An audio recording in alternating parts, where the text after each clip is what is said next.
Hey, I hope we are live now.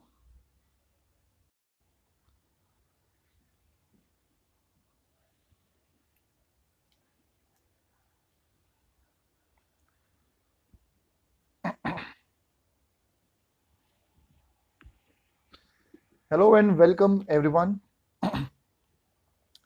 So, this is Gulshan Rochlani, and this is the day one of the initiative which I have took.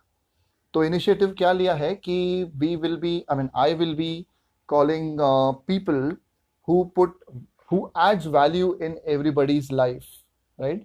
तो यहाँ पे बहुत सारे लोग ऐसे आएंगे, will be on those people, और हम उनसे पूछेंगे बहुत सारे सवाल जिसका वो आंसर देंगे। और आंसर देने के बाद में जो वो सारे वैल्यू और ट्रांसफर करेंगे वो लोग, those are gonna be incredible. Lockdown के बाद में काम करने का तरीका बदल गया है, and this is the initiative where we will have to search for loyal people, people who give, who believes in giving मोर।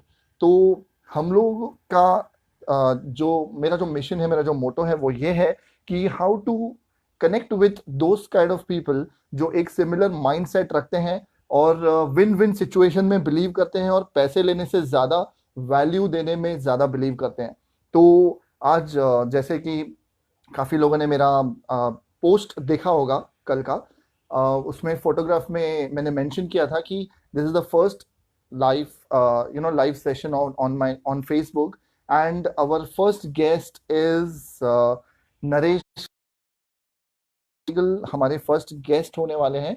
और वो क्या करने वाले हैं के लिए एक बता देता हूँ, एंड देन उनको हम इस लाइव सेशन पे ले लेंगे, and it's gonna be the valuable session ever.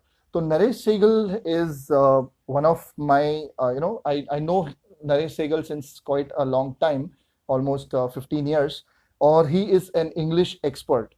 तो इंग्लिश एक्सपर्ट के साथ साथ बहुत सारी चीज़ें वो ऐड हो जाती हैं, पर्सनालिटी डेवलपमेंट और फोनिक्स, टीचर्स के टीचर हैं वो, और ग्रामर एक्सपर्ट हैं। और बहुत सारे लोगों को बाहर जाके सेटल होना है, तो उसके लिए इंटरनेशनल लेवल पे एक इंग्लिश एग्जाम होता है। He is coach for that also. तो हम लोग उनको टाइम वेस्ट ना करते हुए, what are we gonna do, we are going to invite him on this live, you're going to watch him and take a huge value out of it, okay? So अगर आपको मेरा initiative पसंद आया, जितने भी लोग अभी ऑनलाइन हैं, I would request you to post comment yes, अगर आपको पसंद आया मेरा इनिशिएटिव कि मैं बहुत सारे लोगों को जो वैल्यू डाल डाल सकेंगे लाइफ में आपकी, अगर आपको ये इनिशिएटिव पसंद आया तो आई वुड रिक्वेस्ट यू कि आप एक कमेंट कर दें कि I like this initiative, and we are gonna be with you, and we are going to watch everybody who is going to come online with this Facebook live session. Okay, तो I'll take some time, give me a minute, मैं Naresh sir को add कर देता हूँ। Okay, so he is on his way, and we are waiting for him.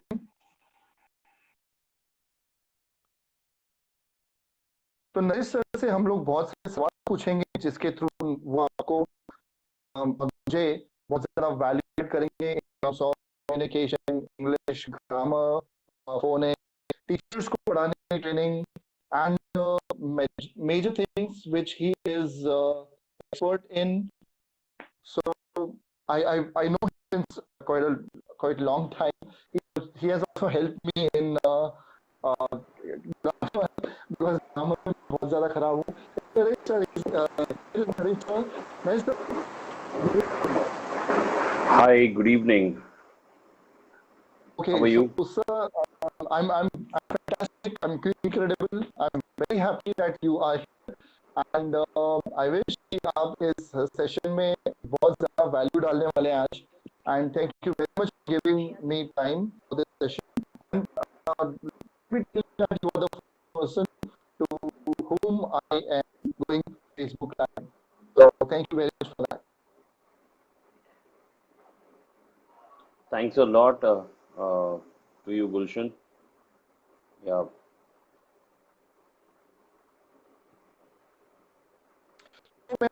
आज का agenda बता देता हूँ। कुछ 5-7 लोग हम हमें लाइव देख रहे हैं। आई एम श्योर कि इस सेशन को आगे मेरे वॉल पे और हमारे ग्रुप्स में और आपके वॉल पे, आपके ग्रुप्स में हम पोस्ट करेंगे and it's gonna be like gonna reach to more people. और मेरा ये इनिशिएटिव है कि मैं लोगों के थ्रू बहुत ज़्यादा वैल्यू अपने वॉल के थ्रू पास करूं so that everybody should in a win win situation. तो इस सेशन को ड्राइव करके what I am going to do is I ask you few questions and those few questions are not gonna be few because 15 से 20 questions मैं आपसे पूछूंगा। और जो भी हमें देख रहे हैं आप अपने बारे में ज़्यादा उनको नहीं पता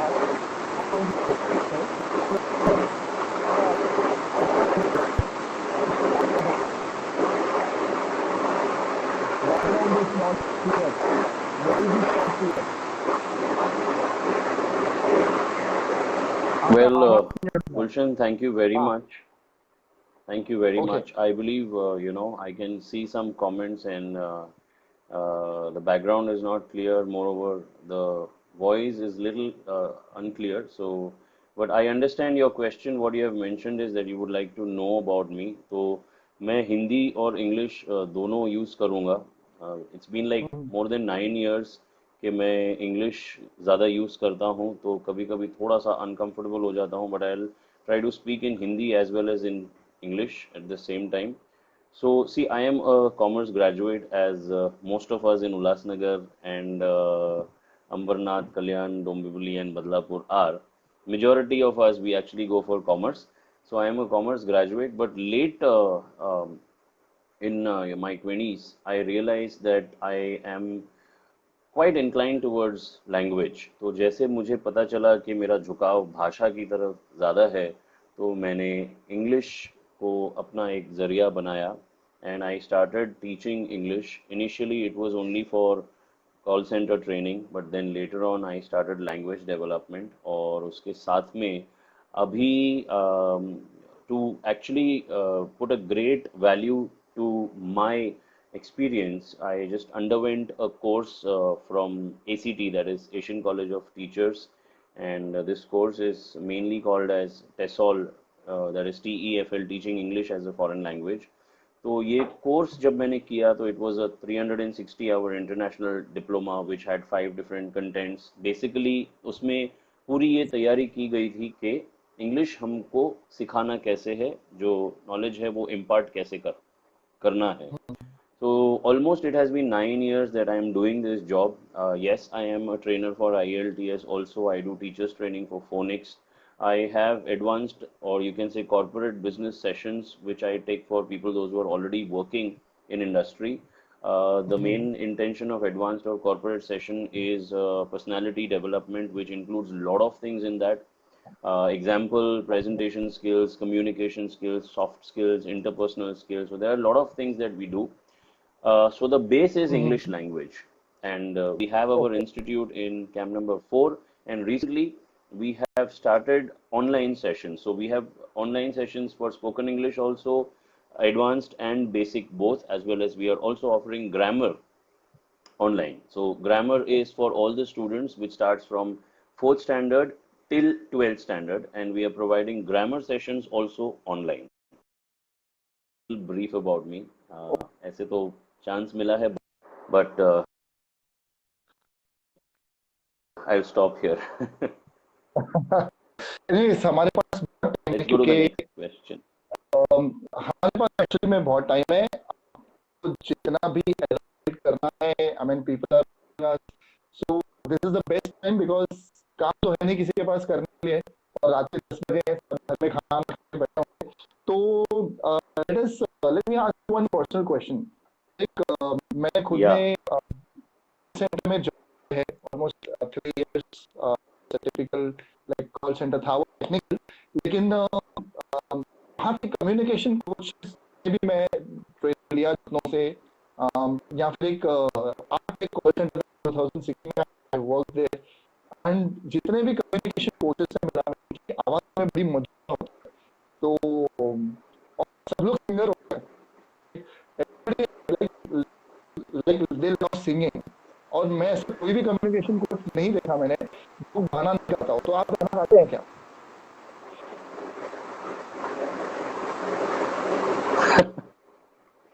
अ, ये ये जो आपका सवाल है, इस सवाल का जवाब मैं नहीं देना चाहूँगा, बट हाँ, आप अगर आपको कभी मौका मिले तो आप मेरे वाइफ से पूछ सकते हैं और उसके बाद में आप मेरे स्टूडेंट से पूछ सकते हैं, तो वो आपको एक बहुत अच्छा जवाब देंगे।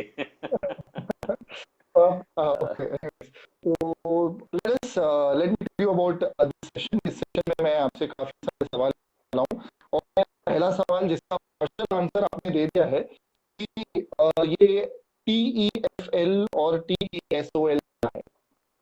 तो इन डेप्थ अगर मैं जानना चाहूँ तो एलोबरेट हमको क्यों करना चाहिए कोर्स, अगर किसी को क्या बेनिफिट मिलेगा, तो ये TEFL और TESOL का कोर्स क्या है? सी TESOL को मैं थोड़ा सा हाईलाइट करूँगा, क्योंकि TESOL बेसिकली एक कनेडियन ऑर्गेनाइजेशन है, और ये कनेडियन ऑर्गेनाइजेशन का ट्रेनिंग कंटेंट है। ये अपने कोर्सेस अफिलिएटेड इंस्टीट्यूट्स को देती है। To be right. Very frank, TESOL Canadian organisation certificate नहीं देता है, वो अपने एफिलिएटेड इंस्टीट्यूट्स को कोर्स देता है, और वो एफिलिएटेड इंस्टीट्यूट्स कोर्स प्रोवाइड करने के बाद में ये चेक करते हैं कि जो भी वो कोर्स कर रहे हैं क्या वो उतने हाँ। क्वालिफाइड हैं with respect to language training. मतलब देखिए, nobody can just get up and start teaching English. English is a broad concept. मेरे लिए एज अ लैंग्वेज कोच, आज जितना मैं उस भाषा को जानता हूँ, तो मेरे लिए इट्स हाँ। Like a great thing that I know that thing, the language okay. English. तो प्रैक्टिकली जितना हम देख रहे हैं भाषा को, उतना नहीं है। It's like just a tip of the iceberg, और जैसे समुद्र के अंदर वो आइसबर्ग कितना बड़ा है वो हमको नहीं मालूम है। और ये सिर्फ मैं इंग्लिश के लिए नहीं बोलूंगा, I would say it for every language, but right now as we are discussing about TESOL, so TESOL basically is a Canadian organization जो अपने courses affiliate करती है institutes को, और वो institutes course provide करते हैं, certification conduct करते हैं, and then you have to actually undergo that whole course. As I mentioned, it was a 360-hour international diploma which had 5 contents to it. तो थोड़ा सा मैं elaborate करके अगर बताऊं, तो उसका सबसे पहला कंटेंट है teaching English as a foreign language. उसका दूसरा कंटेंट है teaching English as a foreign language to young learners. मतलब छोटे बच्चों को जब हम इंग्लिश सिखाते हैं, और यहाँ पर मैं स्पीकिंग, रीडिंग, राइटिंग और लिसनिंग, मैं चारों स्किल्स की बात कर रहा हूँ। It is not restricted only till speaking. तो आप ये चारों स्किल्स छोटे बच्चों में कैसे डेवलप करेंगे, ये चारों स्किल्स यंगस्टर्स में कैसे डेवलप करेंगे, ये चारों स्किल्स अगर कोई बिजनेसमैन है, कोई प्रोफेशनल है, कोई कॉर्पोरेट कंपनी में काम कर रहा है, तो उनके रिक्वायरमेंट के हिसाब से ये स्किल्स आप कैसे डेवलप करेंगे। तो this comes like okay. In teaching English as a foreign language for young learners and for elders. Then उसका जो तीसरा कंटेंट था, that is basically teachers training, कि अगर मुझे किसी टीचर को ट्रेन करना है स्पोकन इंग्लिश पढ़ाने के लिए, तो वो कैसे होगा। अपार्ट फ्रॉम दैट, उसके अंदर एक बहुत ही इंपॉर्टेंट चीज थी, दैट वाज एजुकेशन मैनेजमेंट। मैं थोड़ा और अगर एजुकेशन मैनेजमेंट के बारे में आपको बताऊं, तो ब्राइट वे में आज जो स्पोकन इंग्लिश का कोर्स है, चाहे वो बेसिक हो, या वो एडवांस्ड हो, कॉर्पोरेट हो, या वो फोनिक्स की ट्रेनिंग हो, तो ये तीनों ही चीज़ों का, तीनों ही कोर्सेज का जो कंटेंट है, वो हमने खुद एनालाइज करके बनाया हुआ है। And it is not a days work. इसमें लगभग लगभग 3 से 4 साल का बहुत ज़्यादा रिसर्च और इन्वेस्टमेंट है, जिसमें हमने एक एक स्टूडेंट को एनालाइज किया है कि अगर स्टूडेंट इस कैटेगरी का है, जिसका ग्रास्पिंग लेवल ऐसा है, तो हमको उसको क्या कंटेंट ऑफर करना है। तो टेसॉल बेसिकली हमको रेडी करता है एक अप्रोच के साथ में, एक माइंडसेट के साथ में, कि आप इंग्लिश जो है आप उसको कैसे सिखाएंगे, और चारों स्किल्स हमको डेवलप करने हैं। We are not focusing on any one particular skill. Great. Okay. तो बढ़िया, मतलब पैकेज है हमारे पास, लेकिन मैं सोचता हूँ कि मैं ये बातें इतनी ओपन, एंड ज्यादा कुछ इंटरेस्ट भी नहीं है कि मैं कुछ बात करूं मैं तो, लेकिन अगर मैं व्यूअर से बोलना चाहूंगा, if you are liking this, बहुत सारा और नॉलेज आने वाला है इसमें, बहुत सारा ट्रांसफॉर्मेशन हम अपने लाइफ में कर सकते हैं। इंग्लिश इज समथिंग हमें अपनी पर्सनालिटी को अपलिफ्ट करने के लिए बहुत ज्यादा काम आ सकता है और आता भी है। एंड आपको एक छोटी सी वॉच पार्टी स्टार्ट कर देनी चाहिए, सो दैट हमारा दूर तक पहुंचे एंड पीपल शुड। तो comment, share, like and party तो बनती है इस क्वेश्चन। दूसरा क्वेश्चन जो है आपके लिए ये है कि करते तो आई वाज नॉट दैट कि मैं अपनी पढ़ाई करूं, right? Why qualification is so much important, क्योंकि मैंने देखा है यहाँ पे कि काफी लोग जो अनपढ़ हैं वो लोग एम्पायर खड़े कर दिए हैं, जो पढ़े लिखे हैं वो अभी तक जॉब कर रहे हैं। तो not applies on everybody, but then why is education important? Why is specifically language so important for everybody? See, education, when we talk about education, तो everybody has their own interpretation. हर किसी का education को लेके एक अपना एक understanding है। हर इंसान एजुकेशन को अपने हिसाब से सोचता है कि उसके लिए एजुकेशन क्या है। See, education can be academics also, education can be skill also, education can be talent also. अब बेसिक एजुकेशन को हम कहीं पर भी रूल आउट नहीं कर सकते हैं। That is primary, that is important, it is imperative. Student अगर ये बोलता है कि मेरे से कंटिन्यू नहीं करूंगा, तो ये एक सबसे गलत डिसीजन होता है। तो आपको बेसिक एजुकेशन तो करना है। हाँ, ये एक पॉसिबिलिटी हो सकती है कि कोई स्टूडेंट ये कह रहा है कि मेरे से पढ़ाई उतनी नहीं होती है। तो अगर उतनी नहीं होती है तो कितनी होती है? लाइक एटलीस्ट 50-60% तो आप इजीली स्कोर कर सकते हो अगर आप थोड़ा सा फोकस करो, अगर आप ध्यान दो। मेरा जो अंडरस्टैंडिंग है एजुकेशन के बारे में वो ये है कि बेसिक एजुकेशन को हमको बिल्कुल भी रूल आउट करना नहीं है। आप अपने स्किल के ऊपर काम कर सकते हैं, आप अपने टैलेंट के ऊपर काम कर सकते हैं, और बेसिक एजुकेशन से आप उसको बढ़ा सकते हैं। Education Right. के बारे में एक छोटा सा एग्जाम्पल मैं आपको प्रैक्टिकली अगर मैं आपके साथ शेयर करूं, तो मेरा जो फर्स्ट जॉब था, वहाँ के ट्रेनर से मैं बात कर रहा था और मैंने उनसे एक बात पूछी थी कि there are so many talented people outside, and why are you not giving them chance to work, because they can speak well. उनका कम्युनिकेशन बहुत स्ट्रांग है, अनफॉर्चुनेटली उनके पास सर्टिफिकेट्स नहीं है। देखिए, ये एक चीज है जो हमको डिप्राइव करती है, हमको रोक देती है। तो उनका जो आंसर था, it was a very valid answer. उन्होंने कहा कि see, there are certain standards for a company. Like अगर आज मैं किसी कंपनी के साथ जुड़ा हूं, तो उस कंपनी के अपने स्टैंडर्ड्स हैं, उनका एक अपना एलिजिबिलिटी क्राइटेरिया है। तो अगर उस कंपनी ने अपना एलिजिबिलिटी क्राइटेरिया सेट किया है 12 स्टैंडर्ड का, तो चाहे आपके अंदर जो कम्युनिकेशन स्किल्स जो हैं आपके, वो कितने भी अच्छे हों, कितने भी ग्रेट हों, बट क्योंकि आपके पास वो सर्टिफिकेशन नहीं है, इट इज वेरी अनफॉर्चुनेट, वो आपको नहीं सिलेक्ट करेंगे। नो मैटर आप अपने सॉफ्ट स्किल्स में बहुत अच्छे हैं, आप अपने इंटरपर्सनल स्किल्स में बहुत अच्छे हैं, बट अगर आपके पास बेसिक एजुकेशन नहीं है, unfortunately you will not be selected. अच्छा, अब रिक्वायरमेंट बेसिक एजुकेशन में मान लीजिए अगर एचएससी है तो क्यों है? उसका एक रीजन है। See, there is an expectation where people feel as like बंदा अगर इतना पढ़ा हुआ है तो उसका मेच्योरिटी लेवल इतना होगा। अब है या नहीं है, that's a different thing, but फिर गेज कैसे करेंगे हम, जज कैसे करेंगे कि उसका मेच्योरिटी लेवल कितना है? तो उसके सर्टिफिकेशन के ऊपर एक छोटा सा अंदाजा लगाया जाता है कि अगर 10 स्टैंडर्ड है तो उसकी अंडरस्टैंडिंग इतनी होगी, उसका मेच्योरिटी लेवल ये होगा। अगर 12 स्टैंडर्ड है तो उसका मेच्योरिटी लेवल ये होगा। तो उस मेच्योरिटी लेवल के बंदे को मुझे अपने ऑर्गेनाइजेशन में लेना है या नहीं लेना है, उसके लिए मुझे बेसिक क्राइटेरिया तो सेट करना ही पड़ेगा। मैं ऐसा नहीं कर सकता हूँ कि anybody can come and anybody can join.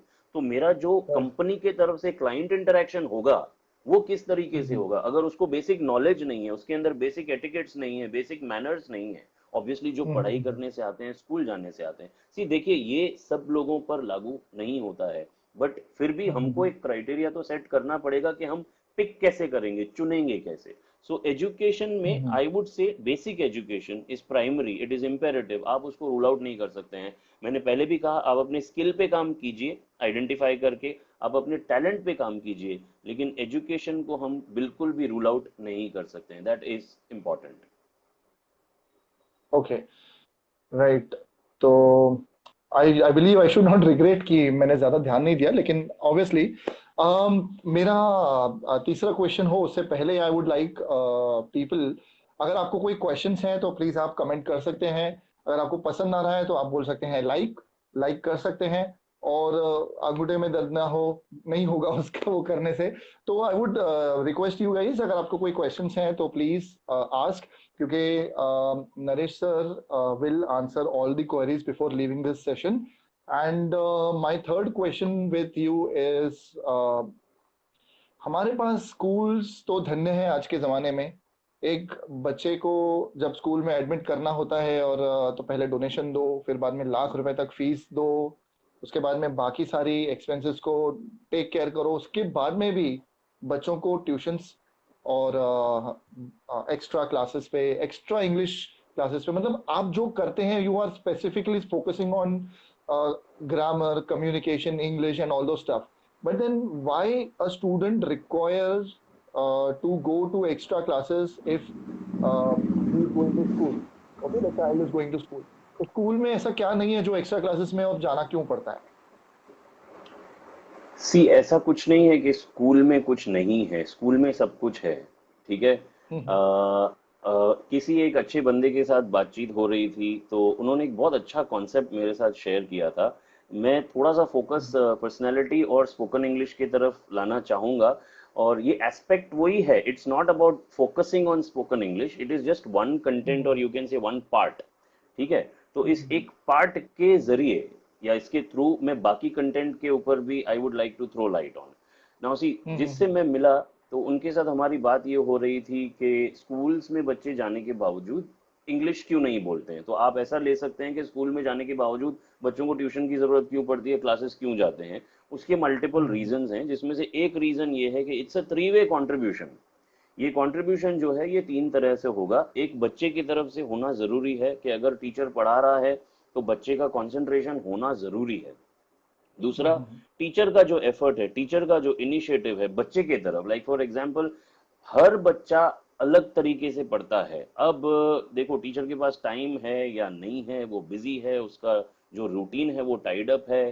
तो वो तो फिलहाल हम कुछ उसके बारे में बोल नहीं सकते हैं, क्योंकि teachers are also overburdened in school. तो बच्चे की तरफ से एक इनिशिएटिव होना चाहिए कि उसे पढ़ना है, टीचर की तरफ से एक इनिशिएटिव होना चाहिए कि बच्चे को डेवलप करना है। देखिए, पढ़ाना, कंटेंट पढ़ाना और बच्चे को डेवलप करना, ये दो अलग चीजें हैं। मेरे पास एक बुक है और मैं वो बुक आपको पढ़ाऊं, ये एक अलग बात है, लेकिन मैं ये आइडेंटिफाई करूं कि आपके अंदर क्या एरिया ऑफ इम्प्रूवमेंट है, और उस चीज को जब मैं डेवलप करता हूं तब मैं एक्चुअली आपके ऊपर काम कर रहा हूं एज अ टीचर। तो पहला इनिशिएटिव बच्चे की तरफ से आना जरूरी है, टीचर की तरफ से इनिशिएटिव आना जरूरी है डेवलपमेंट के लिए। और सबसे इंपॉर्टेंट है जो हम लोगों ने कंप्लीटली छोड़ दिया है, वो है पेरेंट्स का एफर्ट। क्योंकि ये एक थ्री वे कॉन्सेप्ट है, जैसे मैंने बोला, child, teacher and parent. Parent is crucial, essential. आप ऐसा नहीं बोल सकते हो कि क्योंकि आपका बच्चा ट्यूशन जा रहा है तो सब काम खत्म हो गया। आप नहीं बोल सकते हो कि आपने बहुत अच्छे स्कूल में एडमिशन ले लिया, आपने बहुत सारे पैसे दे दिए, आपने एक पर्टिकुलर बोर्ड सिलेक्ट कर लिया और इसके बाद में आपका बच्चा बहुत कुछ सीख जाएगा। आई एम सॉरी, ऐसा कुछ भी नहीं है। स्कूल चाहे आप जो लो, बोर्ड चाहे आप जो सिलेक्ट करो, चाहे आप उसको 10 ट्यूशंस में भेजो, बट अगर आप सेल्फ मॉनिटरिंग नहीं कर रहे हो कि बच्चे में इंप्रूवमेंट क्या आ रहा है, नहीं आ रहा है, क्यों नहीं आ रहा है, उसका कौन सा पोर्शन जो है वो वीक है, उसका कौन सा स्किल जो है उसको डेवलपमेंट की जरूरत है, अगर ये इंटरेस्ट पेरेंट्स नहीं ले रहे हैं, तो चाहे आप ट्यूशन भेजो, चाहे आप क्लासेस भेजो, चाहे आप अच्छे से अच्छे स्कूल में भेजो, आप घर पे ट्यूटर मंगा लो, कुछ नहीं होने वाला है। अच्छा, इसमें एक और इम्पॉर्टेंट चीज है यहाँ पर। देखिए, ऐसा नहीं है कि स्कूल अपना काम नहीं कर रहा है या ट्यूशन अपना काम नहीं कर रहा है, हर एस्पेक्ट को देखने की जरूरत है। आज क्लासरूम अगर आप देखो तो ओवरऑल 50+ बच्चों से भरे हुए हैं, कुछ एक क्लास में 80 बच्चे भी होते हैं। तो how can you expect that एक टीचर जो है वो 80 बच्चों के ऊपर उतना फोकस करेगा और आप अपने एक दो तीन बच्चों के ऊपर फोकस नहीं कर पा रहे हो। तो ये तो एक तरीके से अनजस्ट हो जाएगा कि ये एक्सपेक्टेशन रखना कि टीचर 70-80 बच्चों को बहुत अच्छी तरह देखे, सब कुछ सिखाए, और आप अपने 3 बच्चों को या 2 बच्चों को ढंग से आप ना पढ़ा पाए। तो ठीक है, आप ट्यूशन भेज रहे हो, लेकिन क्या हो रहा है ट्यूशन में? क्या हो रहा है? बच्चा जाके वापस आया, क्या आप पूछते हो कि आज होमवर्क क्या मिला, आपने क्या होमवर्क किया? क्या आप देख रीडिंग आ रहा है या नहीं आ रहा है? हम जब बच्चों के साथ इंटरेक्ट करते हैं तो there are certain aspects which we try to understand. मैं थोड़ा सा जिस्ट उसका देना चाहूंगा आपको। वी ट्राई टू अंडरस्टैंड कि बच्चा रीडिंग कर पा रहा है या नहीं। बहुत बेसिक चीजें हैं। फॉर एग्जाम्पल आप देखिए, अगर बच्चा 2 लेटर वर्ड्स रीड कर पा रहा है या नहीं, 3 लेटर वर्ड्स रीड कर पा रहा है या नहीं, उसकी रीडिंग स्पीड कैसी है, उसकी राइटिंग स्पीड कितनी है, उसकी हैंडराइटिंग कैसी है, ये बहुत सिंपल चीजें लगती हैं। बट मैं एक छोटा सा एग्जांपल आपके सामने रखूंगा। मान लीजिए आप 10th स्टैंडर्ड के मॉडरेटर हैं और आपको आंसर शीट चेक करनी है, और आपके सामने एक ऐसी आंसर शीट आई है जिसमें बहुत कुछ लिखा हुआ है लेकिन हैंडराइटिंग अच्छी नहीं है। तो practically you will not be interested in checking that answer sheet with that dedication. वहीं पर अगर एक ब्यूटीफुल हैंडराइटिंग है और कंटेंट कम भी है, तो आपको ऐसा लगेगा कि साफ साफ लिखा हुआ है, समझ में आ रहा है, तो कंपैरेटिवली जो मार्क्स होंगी वो अच्छे हैंडराइटिंग वाले बच्चे को ज्यादा मिलेंगे। और दूसरी तरफ अगर वो बच्चा जिसका कंटेंट चाहे कितना अच्छा हो, बट वो हैंडराइटिंग में उसने बेचारे ने अगर मार खा गया है, तो अनफॉर्चुनेटली उसके मार्क्स वहां पर कम हो जाएंगे। अच्छा, अब राइटिंग डेवलपमेंट आप फॉस्टर ईयर्स में ही कर सकते हो, क्योंकि वो एक टाइम होता है जब आप बच्चे को ट्रेन करते हो हैंडराइटिंग के लिए। अगर उन सालों में आपने बच्चों को ट्रेन नहीं किया तो आगे चल के बच्चा उस चीज को एक्सेप्ट नहीं करता है। तो आज जब मैं डेवलपमेंट की बात करता हूं, तो ये डेवलपमेंट सिर्फ एक पर्टिकुलर एज ग्रुप का नहीं है, ये एक टाइम से शुरू होता है। That is why I am including parent. मैं ये जरूर बोलूंगा कि पेरेंट को बहुत ध्यान देना है कि बच्चा क्या कर रहा है। देखिए, मेरे तरफ से तो मैं बोलूंगा कि अगर आपने मान लीजिए कि वो एजुकेशन आपने नहीं लिया, लेकिन आप चाहते हो कि आपका बच्चा अच्छा पढ़ाई करे, तो बच्चे के साथ साथ आपको भी पढ़ना चाहिए। आप बोलोगे मेरे पास टाइम नहीं है, तो मैंने किसी से सुना था कि बच्चा आपका ही है या किसी और का है। तो अगर बच्चा आपका है तो टाइम भी आपको ही निकालना पड़ेगा, ट्यूशन टीचर अपने बच्चे के लिए टाइम निकालेगा। और ये एक इम्पॉर्टेंट फैक्टर है। तो इसके ऊपर अगर हम ध्यान देंगे तो फिर ट्यूशन तो ठीक है अपना काम कर रहे हैं, स्कूल्स भी अपना काम कर रहे हैं, तो हमको अपने आप से पूछना चाहिए हमारे बच्चे के लिए क्या हम काम कर रहे हैं या नहीं कर रहे हैं, बस ट्यूशन के आसरे पे हम बैठे हैं। सो ये दिस इज बैठे समथिंग हैं, which is right. Very important. तो मतलब ये तो काफी डिफिकल्ट हो जाता होगा उन पेरेंट्स के लिए जो दोनों वर्किंग हैं, दोनों मॉम मॉम डैड दोनों वर्किंग हैं। तो उनके लिए तो ट्यूशंस के ऊपर ही रिलायबल होना पड़ेगा, या तो फिर वो मैं बिल्कुल एग्जाम अग्री से करता पहले हूँ इस थोड़ा चीज से। छुट्टी ले लो। राइट। नहीं नहीं, मैं अग्री ओके, करता तो हूँ, अगर दोनों हाँ। वर्किंग हैं तो मैं अग्री करता हूँ। बट देन सी, मैं एक और प्रैक्टिकल एक्सपीरियंस आपके साथ शेयर करता हूँ। The mother is a vegetable vendor in camp number 5 and the father is also not educated. I will not take the name of the school. मेरे पास लड़का 9th स्टैंडर्ड में आया, वो बच्चे को इंग्लिश रीडिंग नहीं आ रहा है। अब स्कूल इज टेलिंग कि ये बच्चा 9th क्लियर नहीं कर पाएगा, तो नेचुरल है ये 10th भी नहीं कर पाएगा। अच्छा, स्कूल अभी वो जो हैम्पर है कि अगर मान लो कि 10th स्टैंडर्ड का बच्चा फेल होता है, तो स्कूल का जो प्रोग्रेस है वो इम्पैक्ट हो जाएगा। तो स्कूल उसको 9th से 10th में भेजने के लिए तैयार ही नहीं है। अब आप देखिए, आप पेरेंट के बारे में सोच रहे हैं कि वो वर्किंग है, आई अग्री टू दैट। लेकिन आप बच्चे के बारे में सोचिए कि 9th स्टैंडर्ड तक आने के बाद बच्चे को रीडिंग ही नहीं आ रहा है, तो वो बच्चा आगे क्या करेगा और कितने टाइम में करेगा? तो ये जो चीजें हैं, अगर हम एक यंगर एज पे ही बच्चे में इंस्टिल करना शुरू करें, तो देर आर चांसेस के आगे चल के एटलीस्ट हम उसको 60-65% तक तो लेकर जा ही सकते हैं, अगर उतना बच्चे का कॉम्प्रिहेंशन स्ट्रांग हो जाता है तो। Right. Very nice. I mean, मेरे हिसाब से अगर मदर है तो उस वो जिंदगी में 2 बार स्कूल पढ़ती है। एक तो वो खुद जब बच्ची होती है तब पढ़ती है, और जब वो उसको जब बच्चा होता है तो वो first second third 10th standard तक सब कुछ उसको फिर करेक्ट। से एक रिवीजन करना बहुत जरूरी है, क्योंकि पेरेंट का इम्पोर्टेंस बहुत ज्यादा हो जाता है बच्चे के ऊपर काम करने के लिए। This is what I have understood. अगर आपको कोई सवाल है इसके पीछे तो please comment, like, share and do whatever to spread it takes to spread this session, क्योंकि ये सेशन बहुत ज़्यादा इंटरेस्टिंग हो गया है। एंड बच्चे की बात निकली है, स्कूल की बात निकली है, तो मेरे दिमाग में एक कंफ्यूजन था कि मेरी बेटी है अभी, वो फर्स्ट स्टैंडर्ड में जाने वाली है। तो जब से वो जूनियर सीनियर में गई है, तब से हम लोग लगे पड़े हैं कि एसएससी बोर्ड अच्छा है, सीबीएसई बोर्ड अच्छा है, आईसीएसई बोर्ड अच्छा है, काफ़ी सारे बोर्ड्स हो गए हैं। तो बीइंग एज एन एजुकेशनिस्ट, आप बहुत ज़्यादा रिसर्च करते हो, तो आप मुझे एक बात बताइए कि मतलब what should I be, I mean I should do in this confusion.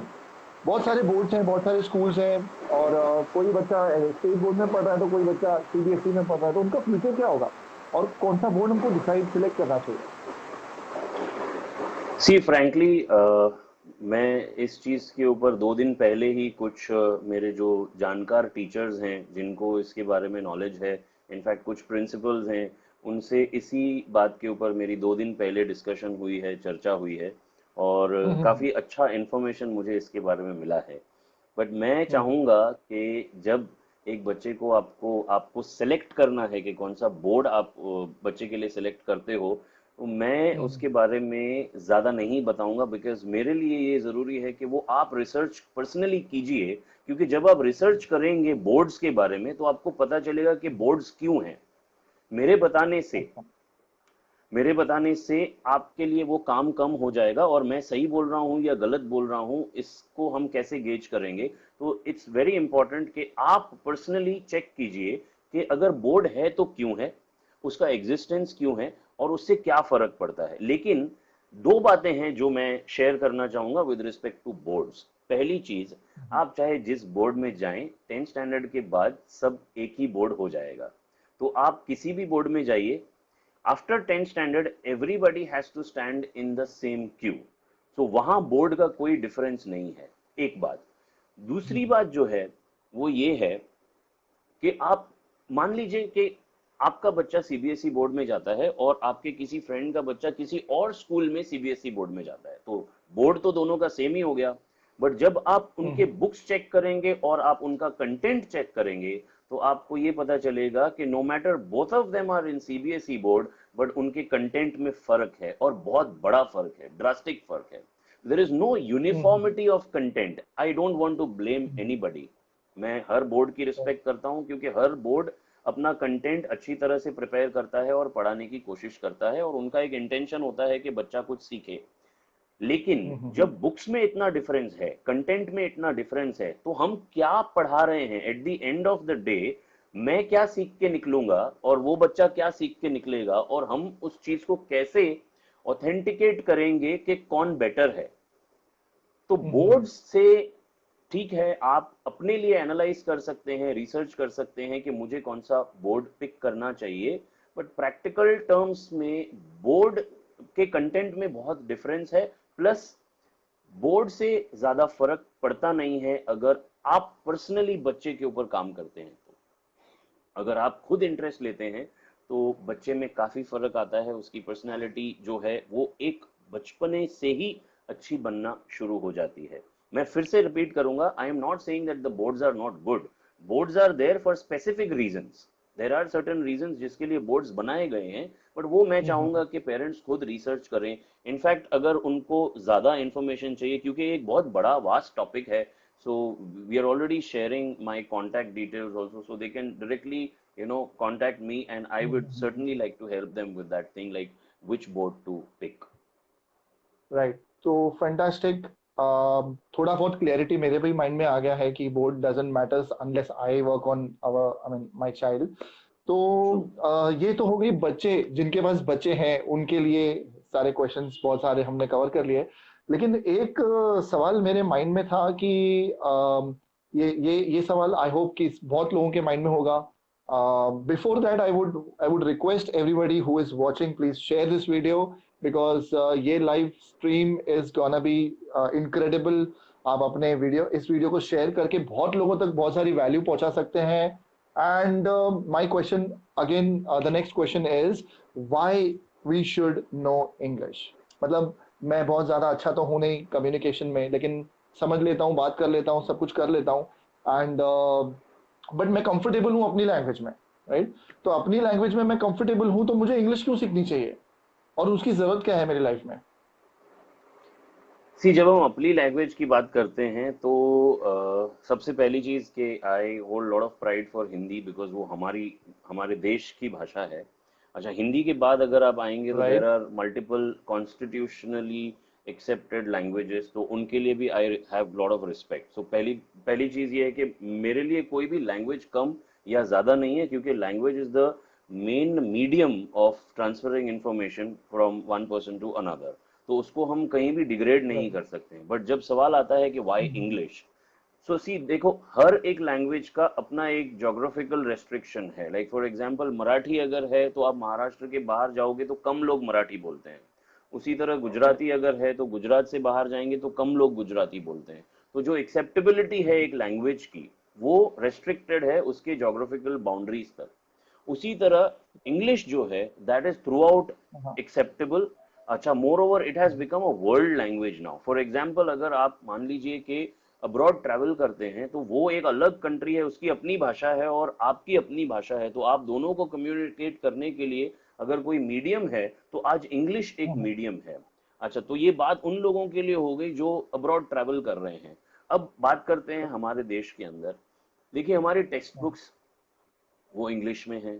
After a particular standard everything is in English. अच्छा, बड़े प्रोफेशंस जो हैं, जैसे for example in case if you wish to become a CA, तो एक time के बाद में आपके सीए का जो कंटेंट है, जो बुक्स हैं, वो इंग्लिश में हो जाएगा। आप मेडिकल प्रोफेशन में जाते हैं तो वो इंग्लिश में हो जाएगा। आप हायर प्रोफाइल ओके। का कोई भी प्रोफेशन अगर पिक करते हैं तो सारे के सारे बुक्स इंग्लिश में है। तो अगर आपको इंग्लिश इनिशियल लेवल पे रीडिंग नहीं आता है, राइटिंग नहीं आता है, मान लीजिए, चलो स्पीकिंग के लिए हम बाद में फोकस करेंगे, लेकिन रीडिंग, राइटिंग, उसका कॉम्प्रिहेंशन अगर हमको नहीं आ रहा है, तो मेरे ख्याल से आगे जाने के बाद जो बड़े दरवाजे हैं तो वो हमने खुद ही अपने लिए बंद कर लिए।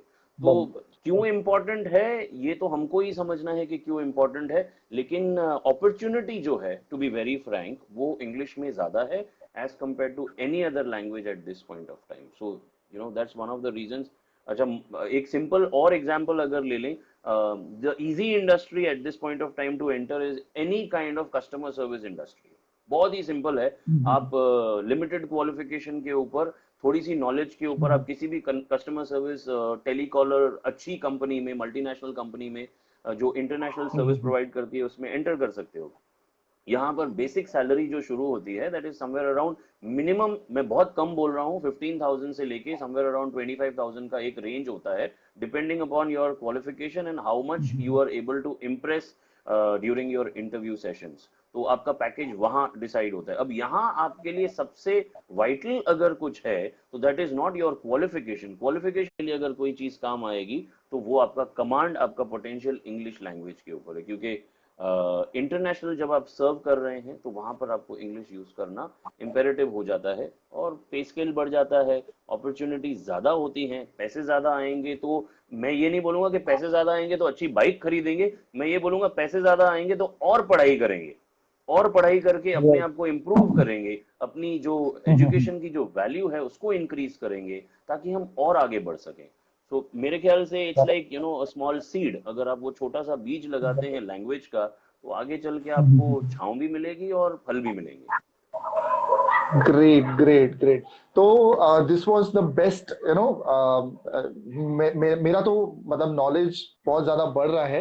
And if you want your friends to know all of this value, तो आप प्लीज इस चीज को शेयर करें। और एक और बात बोलना चाहूंगा कि Rajat Vyas, one of my friends, he is online, but उन्होंने क्वेश्चन पूछा है शायद मेरे पर्सनल मैसेज में। आई वुड लाइक कि रजत, आप अगर कोई क्वेश्चन है तो प्लीज इस मीटिंग में, मतलब इसमें कमेंट में पूछिए, so that I would be able to read it at this point of moment, and I would, I'll definitely ask Naresh sir about this, about your question.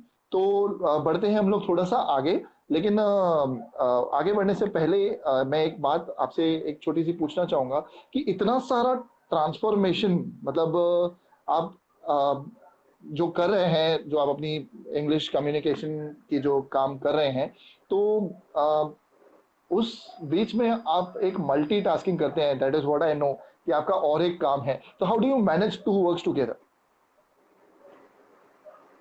Simple language में करना पड़ता है, आपके पास कोई ऑप्शन नहीं है। जब आपको दोनों ही चीज़ें अच्छी लगती हैं तो आपको करना पड़ता है, और आप एंजॉय करते हो दोनों ही चीज़ों को। क्योंकि मेरा जो दूसरा जो बिजनेस है उसमें मुझे एक अपॉर्चुनिटी मिलती है लोगों के साथ इंटरेक्ट करने की, उसमें सेलिंग इन्वॉल्व है, उसमें अगेन कम्युनिकेशन इन्वॉल्व है, उसमें कन्विंसिंग इन्वॉल्व है। तो ये सारी चीज़ें हैं जिससे जब आप आगे बढ़ते हो, तो जब हम्म, अचीवमेंट्स आती हैं, कंप्लिशमेंट्स आती हैं छोटी छोटी भी, तो अच्छा लगता है। तो दोनों ही जगह पर अपने अपने पॉजिटिव्स हैं। तो टाइम निकालना पड़ता है और अकॉर्डिंगली। लेकिन सबसे इम्पोर्टेंट चीज़ है जो वो ये है कि ऐसा नहीं है कि थ्रू आउट हमको काम ही करते रहना है, हमको थोड़ा सा अपने आप को इस तरह से मैनेज करना है। और अर्लियर एज में करेंगे, क्योंकि मेरे जो जितने भी स्टूडेंट्स जब मेरे पास आते हैं तो मैं मेरे स्टूडेंट्स को हमेशा एक चीज़ बोलता हूँ कि आपके पास एक ऐसी चीज़ है जो मैं बहुत, जिससे मुझे बहुत जेलस फील होता हूँ, मुझे बहुत जलन होती है, और वो है आपकी एज। क्योंकि मैं आपकी एज वापस मुझे नहीं मिल सकती है। मेरी जो एज है, अगर मैं आगे बढ़ गया हूँ तो मैं उस एज में नहीं जा सकता हूँ। तो आज जो राइट। मेरा मेच्योरिटी है, जो मेरा आज अंडरस्टैंडिंग है, जो मेरे रियलाइजेशंस हैं आज, अगर वही चीज़ मैंने आज से 15 साल 20 साल पहले अगर समझी होती, तो शायद काफी फर्क बहुत सारी चीजों में होता। बट ठीक है, लेट अस बी पॉजिटिव। तो ऐसा कुछ नहीं है कि अभी देर हो गई है, let us work now also in a same manner. और जैसा मैंने कहा कि दोनों ग्रेट। चीजें अपनी ही हैं, तो दोनों चीजों पर ध्यान देना जरूरी है, तो हो जाता है। राइट। तो ऐसा तो हमेशा सबको लगता होगा कि यार काश मैं 10 साल पहले ये कर चुका होता तो मैं और आज और ज्यादा आगे। ये मोबाइल जैसा है, राइट? थोड़ा रुक जाता तो और नया मॉडल खरीद लेता। एनीवेज, जोक्स अपार्ट, तो मेरा नेक्स्ट क्वेश्चन ये है कि व्हाई, आई मीन, इंग्लिश अगर हम लोगों के लिए इतनी ज्यादा प्रायोरिटी रखती है, इतनी ज्यादा अपॉर्चुनिटीज लेके आती है, तो what should we, should we stop focusing on other languages, और what should we do about, लेकिन जैसे मैं सिंधी हूँ, मैं ज्यादातर अपने रिलेटिव्स में ही बात कर सकता हूँ क्योंकि मैं बाहर जाके तो बात कर नहीं सकता because they don't know my language. तो should I, not focus on other languages if English is so prominent? See every language is important, as I said earlier. ठीक है, हर एक भाषा का अपना एक एसेंस है। अगर आप सिंधी की बात कर रहे हो, तो जो एक्चुअल सिंधी है, जब सिंध से जैसे जैसे हम आगे बढ़े हैं और इस तरफ इंडिया में आए हैं, तो धीरे धीरे लैंग्वेज जो है वो बदल गई है। अगर हम सिर्फ मराठी की ही बात करें, तो हर सिटी में मराठी चेंज हो जाती है। किसी सिटी में मराठी बहुत सॉफ्ट है, और किसी सिटी में मराठी बहुत रफ है। तो ये जज हम्म, करना कि whether we should stop using a particular language, it's not like that. हर भाषा का अपना स्कोप है। हम्म, जहाँ जरूरी है वहाँ उसको हम्म, उस तरीके से यूज हमको करना ही पड़ेगा। Like for example, I being a Punjabi, अब मैं पंजाबी में बहुत कम बात करता हूँ, लेकिन जहाँ कभी अगर जरूरत पड़ जाए तो यूज करना पड़ता है। तो अवेयरनेस तो हमको चाहिए, हम मना नहीं कर सकते। Like for example, someone staying in Maharashtra and saying like नहीं नहीं मैं मराठी नहीं बोलूंगा, या मुझे मराठी पसंद नहीं है, तो आई वुड से लाइक ऐसा नहीं होता है। आप अगर वहाँ रह रहे हो, तो उन लोगों के साथ इंटरेक्ट करने के लिए आपको उस भाषा की नॉलेज होना जरूरी है। तो डिपेंड करता है हम्म, आप कहाँ रह रहे हो, आपका जो रहन सहन है वो कैसा है, आपके आसपास के लोग कैसे हैं, उनके साथ आपको कौन सी भाषा यूज करनी है। तो मैं ये नहीं कहूंगा कि आपको हम्म, वो भाषा कंप्लीटली बंद कर देना है। बट देखिए, हम्म, प्रोडक्टिव लैंग्वेज जो है, अगर समझो हम उसको इग्नोर हम्म, कर देंगे, मैं ये नहीं बोलूंगा कि मराठी बंद कर दें या हिंदी बंद कर दें। अभी हिंदी जो है उसका अपना लिमिटेशन है, मराठी का अपना लिमिटेशन है, राइट, और इंग्लिश जो है वो अपने तरीके से एक्सपांड होती है। तो जब वो एक्सपांड करेक्ट, हो रही है, तो प्रोडक्टिव लैंग्वेज अगर आज देखेंगे तो इंग्लिश है। तो ओके, उसको उस तरीके से देखें और उसको वहां यूज करें जहां उसको हम प्रोडक्टिविटी के लिए यूज करेंगे। बट जनरल कॉन्वर्सेशन के लिए हम अपनी भाषा बिल्कुल हमको सीखनी चाहिए। क्योंकि देखिए, अभी एक तरीके से कुछ टाइम पहले किसी ने बोला था, I don't want to name that person, कि Sanskrit is a dead language. But अगर हमारी सारी वैल्यूज देखें, हमारा जो पूरा कल्चर अगर देखें, मैं इंडिया की बात कर रहा हूँ, तो पूरा का पूरा कल्चर जो है वो संस्कृत में भरा हुआ है। बट आज किसको आता है और कौन इंटरेस्टेड है वो पढ़ने में? कोई भी नहीं। सो जब हम अपनी भाषाएं छोड़ देते करेक्ट, हैं, तो प्रैक्टिकली हम अपना कल्चर भी पीछे छोड़ रहे हैं, हम बहुत सारी चीज़ें जो उस भाषा में लिखी हुई है वो भी पीछे छोड़ रहे हैं। तो इंग्लिश हमको वो सब तो नहीं दे पाएगा। English is productive language at this point of time, but there are lot of things that we can learn from our languages also. तो कहीं पर भी मैं ऐसा नहीं बोलूंगा कि इंग्लिश ज़्यादा है और हमारी भाषाएं कम है, ऐसा नहीं है। English currently is a come, productive language, मैं बार बार उस चीज़ को रिपीट कर रहा हूँ। बट हमारी जो भाषाएं हैं they are equally important. Even I would like to tell you one thing about me कि मैंने अपनी भाषा में बात करना सबसे ज्यादा शादी के बाद सीखा। बिकॉज पहले तो मैं काफी 6-7 साल तक हॉस्टल में था और घर में सब हिंदी में ज्यादातर इंटरेक्ट करते थे। और after getting married the I mean जो इन लॉज मुझे मिले उन लोग उनके फैमिली में ऐसा था कि Sindhi language we should communicate in Sindhi language at home because it is our mother tongue. तो गुड। तो मैं रजत को फिर से बोलना चाहूंगा कि आई एम एक्सट्रीमली सॉरी कि शायद वो क्वेश्चन मेरे से लॉस्ट हो गया है। तो I would want you to again post that question, your question in the comment section, so that I would be able to see. तब तक मैं आपसे एक अगला सवाल करता हूँ कि अगर मेरी बात ली जाए तो मैं एक बहुत अच्छा स्टूडेंट नहीं था, मैं बहुत एक्सीलेंट नहीं था। तो आजकल क्या चल रहा है, मतलब the question main is how much scores are कितना मायने रखते हैं स्कोर्स, एक स्टूडेंट के लिए स्कोर्स कितना मायने रखते हैं। वो स्टूडेंट के लिए अभी बहुत तरक्की मायने जो रखते हैं। की है बच्चा तो life of the career in his life. See career point of view से अगर आप चलोगे तो बहुत मायने रखते हैं, बहुत सारी चीज़ें उसके ऊपर डिपेंड करती हैं। लेकिन फिर बात वहीं घूम फिर के आ जाती है कि स्टूडेंट स्कोर करेगा कैसे। आप थोड़ा सा जो सिस्टम है उसको समझने की कोशिश कीजिए। देखिए 8th स्टैंडर्ड तक तो ग्रेडिंग है, स्कूल को इंस्ट्रक्शंस हैं दैट एवरीबॉडी हैज टू पास। अच्छा, उसके बाद में आप 9th स्टैंडर्ड में जब आते हैं तो सडनली बच्चे को अचानक से पता चलता है कि नहीं, उसकी प्रिपरेशन उसको अलग तरीके से करनी है और उसको पढ़ाई थोड़ी सी अलग तरीके से करनी है। फिर 9th के बाद जब वो 10th में आता है तो फिर वो एक there is a drastic change कि आपको पूरा का पूरा सिलेबस पढ़ना है। सो देखिए चेंजेस तो बहुत सारे हो रहे हैं। अच्छा, उसके बाद में जैसे आपने बोला कि ग्रेड्स, अब ग्रेड्स क्या हो जाता है कि अगर आपके मार्क्स कम आ रहे हैं तो आप कुछ और ही हो, एलियन हो आप, तो आपको रैंक किया जाता है ग्रेड्स के ऊपर। बट अगर प्रैक्टिकल हम देखें तो ग्रेड से कोई फर्क नहीं पड़ता है अगर आपके अंदर कुछ स्किल्स हैं, अगर आपके अंदर कुछ टैलेंट है। लेकिन इस चीज को मैं फिर से एक बार इसमें एक चीज ऐड करना चाहूंगा। देखिए ग्रेड से फर्क नहीं पड़ता है, ये मेरा ओपिनियन है। लेकिन बेसिक एजुकेशन और मिनिमम स्कोर्स, मतलब you should not go like 35, 36, 40, 45, ऐसा नहीं होना चाहिए। अच्छा, ऐसा नहीं होने के लिए भी right kind of inspiration and motivation is required. For example, अगर एक एज से हमको ये पता चल गया कि बच्चे के स्कोर्स अच्छे नहीं आ रहे हैं तो ग्रेजुअली उसके अंदर इंप्रूवमेंट लाने की कोशिश करनी चाहिए। अगर आप 7th स्टैंडर्ड में आने के बाद जब बच्चा 8th में जाता है जिसका प्राइमरीली रीडिंग नहीं है, रीडिंग नहीं होता है तो उसका अंडरस्टैंडिंग मतलब कॉम्प्रिहेंशन नहीं होता है। अगर वो कॉम्प्रिहेंड नहीं कर पाएगा, मतलब जो उसने पढ़ा, अगर वो उस चीज को समझ नहीं पाएगा तो वो उसको लिख नहीं पाएगा। ये तीनों चीजें एक साथ चलती हैं। तो अगर लिख नहीं पाएगा तो उसके मार्क्स नहीं आने वाले हैं। तो जब 8th स्टैंडर्ड तक बच्चा रीड नहीं कर पा रहा था तो पेरेंट्स क्या कर रहे थे, ट्यूशन टीचर क्या कर रहे थे। मैं किसी को भी ब्लेम नहीं कर रहा हूं, बट अल्टीमेटली बात तो यही हो रही है ना, अगर वो रीड नहीं कर पा रहा है तो 8th स्टैंडर्ड तक हम क्या कर रहे हैं, उसके लिए हम इंतजार कर रहे हैं कि ये 8th के बाद में हमको पता चलेगा। तो ग्रेड्स अगर आपको चाहिए, पेरेंट्स को अगर ग्रेड चाहिए, तो राइट काइंड ऑफ एनालिसिस की जरूरत है। आप एक दिन उठ के नहीं बोल सकते हो कि भाई मेरे बच्चे को 90% आना चाहिए। 90% की तैयारी हमको काफी साल पहले से करनी चाहिए।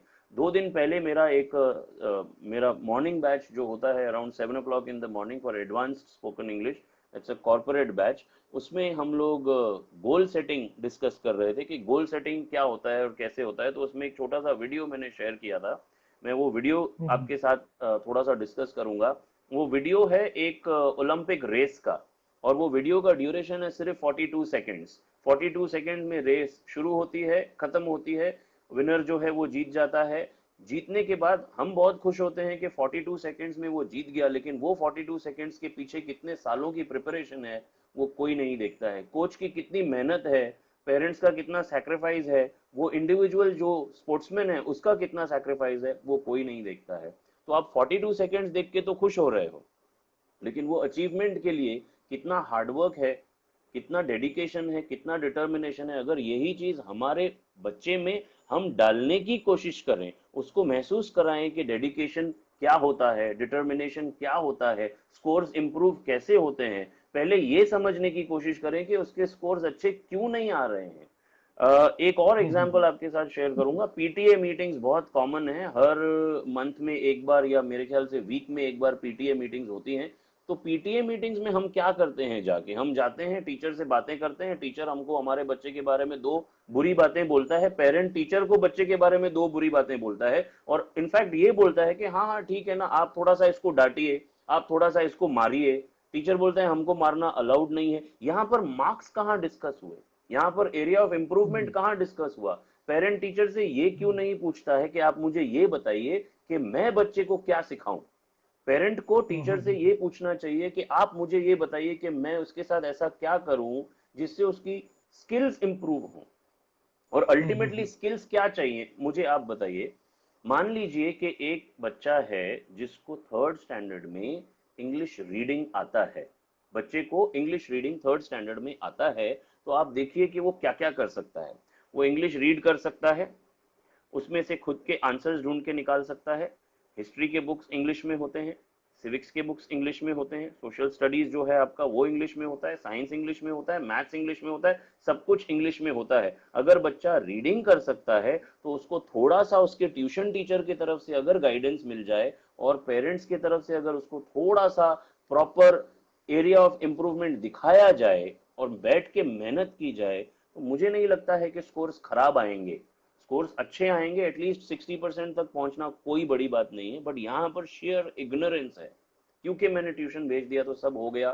तो अगर ट्यूशन आप डिपेंड हो रहे हो तो please do not expect grades. और वो सिस्टम थोड़ा समझो कि हमारा सिस्टम क्या है। 8 स्टैंडर्ड तक हमारे पास ग्रेडिंग सिस्टम है, वहां पर परसेंटेज नहीं आता है, ग्रेड्स आते हैं। उसके बाद में फिर सिस्टम चेंज हो जाता है और फाइनली जब आप 10th में एग्जाम अपियर भी करते हो तो वहां पर भी आपका मिनिमम पासिंग स्कोर जो है वो 35% है। जब हमारा बेंचमार्क ही इतना लो है, अगर बच्चे को पता है कि ठीक है 35 भी आया तो मैं पास हो जाऊंगा, तो वो मेहनत कम करने वाला बच्चा सिर्फ 35 के लिए ही मेहनत करेगा, वो 60 को कभी टारगेट नहीं करेगा। तो ये टारगेट जो है ये हमको पहले से बताना है। एक और चीज मैं आपके साथ शेयर करूंगा। सिर्फ बच्चे को ये बोलना कि अपने लाइफ में एक एम बनाओ या अपने लाइफ में एक गोल बनाओ, बार बार एम बनाओ गोल बनाओ बोलने से बच्चा ना एम बनाएगा ना गोल बनाएगा। उसको ये सिखाओ कि एम कैसे बनाया जाता है, उसको ये सिखाओ गोल कैसे बनाया जाता है, और फिर उस गोल पे काम करना उसको सिखाना जरूरी है। बोलने से चीजें नहीं होने वाली हैं, करने से चीजें होने वाली हैं। तो ये एक चीज है, ग्रेड्स चाहिए तो मेहनत करनी पड़ेगी, चाहे वो बच्चा हो, ट्यूशन टीचर हो, स्कूल टीचर हो या पेरेंट हो। पेरेंट हो, राइट। नहीं वैसे तो एक बात मुझे याद आई। जब मैं और मेरा फ्रेंड, मेरा एक ही खास फ्रेंड था उन दिनों में जब मैं स्कूलिंग और कॉलेजेस करता था, तो हम लोगों को बोलते थे अरे यार तूने 90% लाई, इतने में तो हम दोनों मिलके पास हो जाते हैं। एनीवेज, तो दोस्तों पार्ट तो क्वेश्चन मिल गया है रजत का। तो रजत का पूछना ये है, Rajat Vyas is one of my good friends, Nagpur में रहता है और फिलहाल वो वर्क फ्रॉम होम कर रहा है। तो I just want to ask you on behalf of Rajat that हमें स्कूलिंग के अलावा और क्या क्या करना चाहिए। मतलब आजकल बच्चों के ऊपर शायद बहुत ज्यादा बोझ डाल देते हैं पेरेंट्स, ये भी करो ये भी करो ये भी करो। तो what are the things which we can do apart from our schooling also, I mean we can make our childrens do.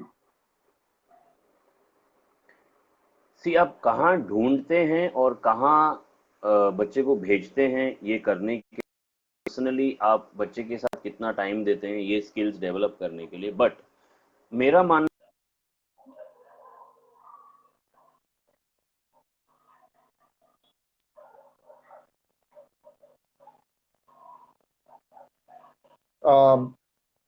there I believe Naresh sir का कनेक्टिविटी इशू आया है कुछ, but then he'll shortly he'll be back. But then before we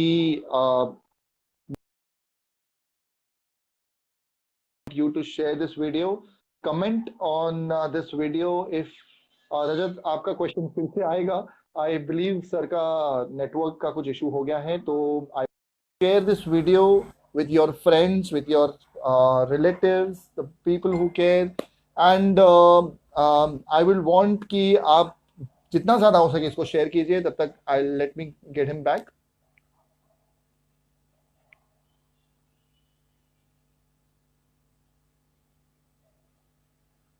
Okay, so initiated the connection. In the meantime, अगर आप यहाँ तक अगर आपके पास कोई questions हैं, sir is there to help us, to guide us, to mentor us in his own skills, whatever he has best in him, and let us continue with the answer. Okay, sir. या I am really sorry, थोड़ा सा technical glitch हो गया था. सो मैं ये कह रहा था कि आप बच्चे को कहाँ भेजते हैं और क्या ढूंढते हैं, ये चीज़ें कहाँ ढूंढते हैं. बट बेसिकली देखिए, थोड़ा सा आगे की अगर हम सोचें तो बच्चे की ग्रोथ अगर आप सोचेंगे तो ग्रोथ कौन से डायरेक्शंस में है, अच्छे प्रोफाइल्स अच्छे प्रोफेशंस कहाँ निकलते हैं, उसके ऊपर थोड़ा सा अगर हम फोकस करें तो मैथ और साइंस ये दो ऐसी चीजें हैं जिसमें अगर आप पहले से बच्चे के अंदर इन्वेस्ट करते हैं तो आगे चल के बच्चा अच्छे प्रोफाइल्स में जा सकता है. मैं अभी यहाँ पर स्किल और टैलेंट को थोड़ा सा एक तरफ रख में हम देख सकते हैं कि बच्चे में कौन सा स्किल है और उसमें कौन सा टैलेंट है. बट अगर हम प्योरली एकेडमिक और एजुकेशन के पॉइंट ऑफ व्यू से बात कर रहे हैं तो एकेडमिक और एजुकेशन के पॉइंट ऑफ व्यू से मैथ्स और साइंस ये दो ऐसे सब्जेक्ट्स हैं जिसके ऊपर बच्चे के साथ में कंसंट्रेट करना बहुत ज़रूरी है. अभी बहुत सारे अबैकस और वैदिक मैथ्स के क्लासेस जो हैं बेसिकली जो बच्चे के अंदर मैथ्स को डेवलप करने की कोशिश करते हैं, लेकिन उसमें भी ऐसा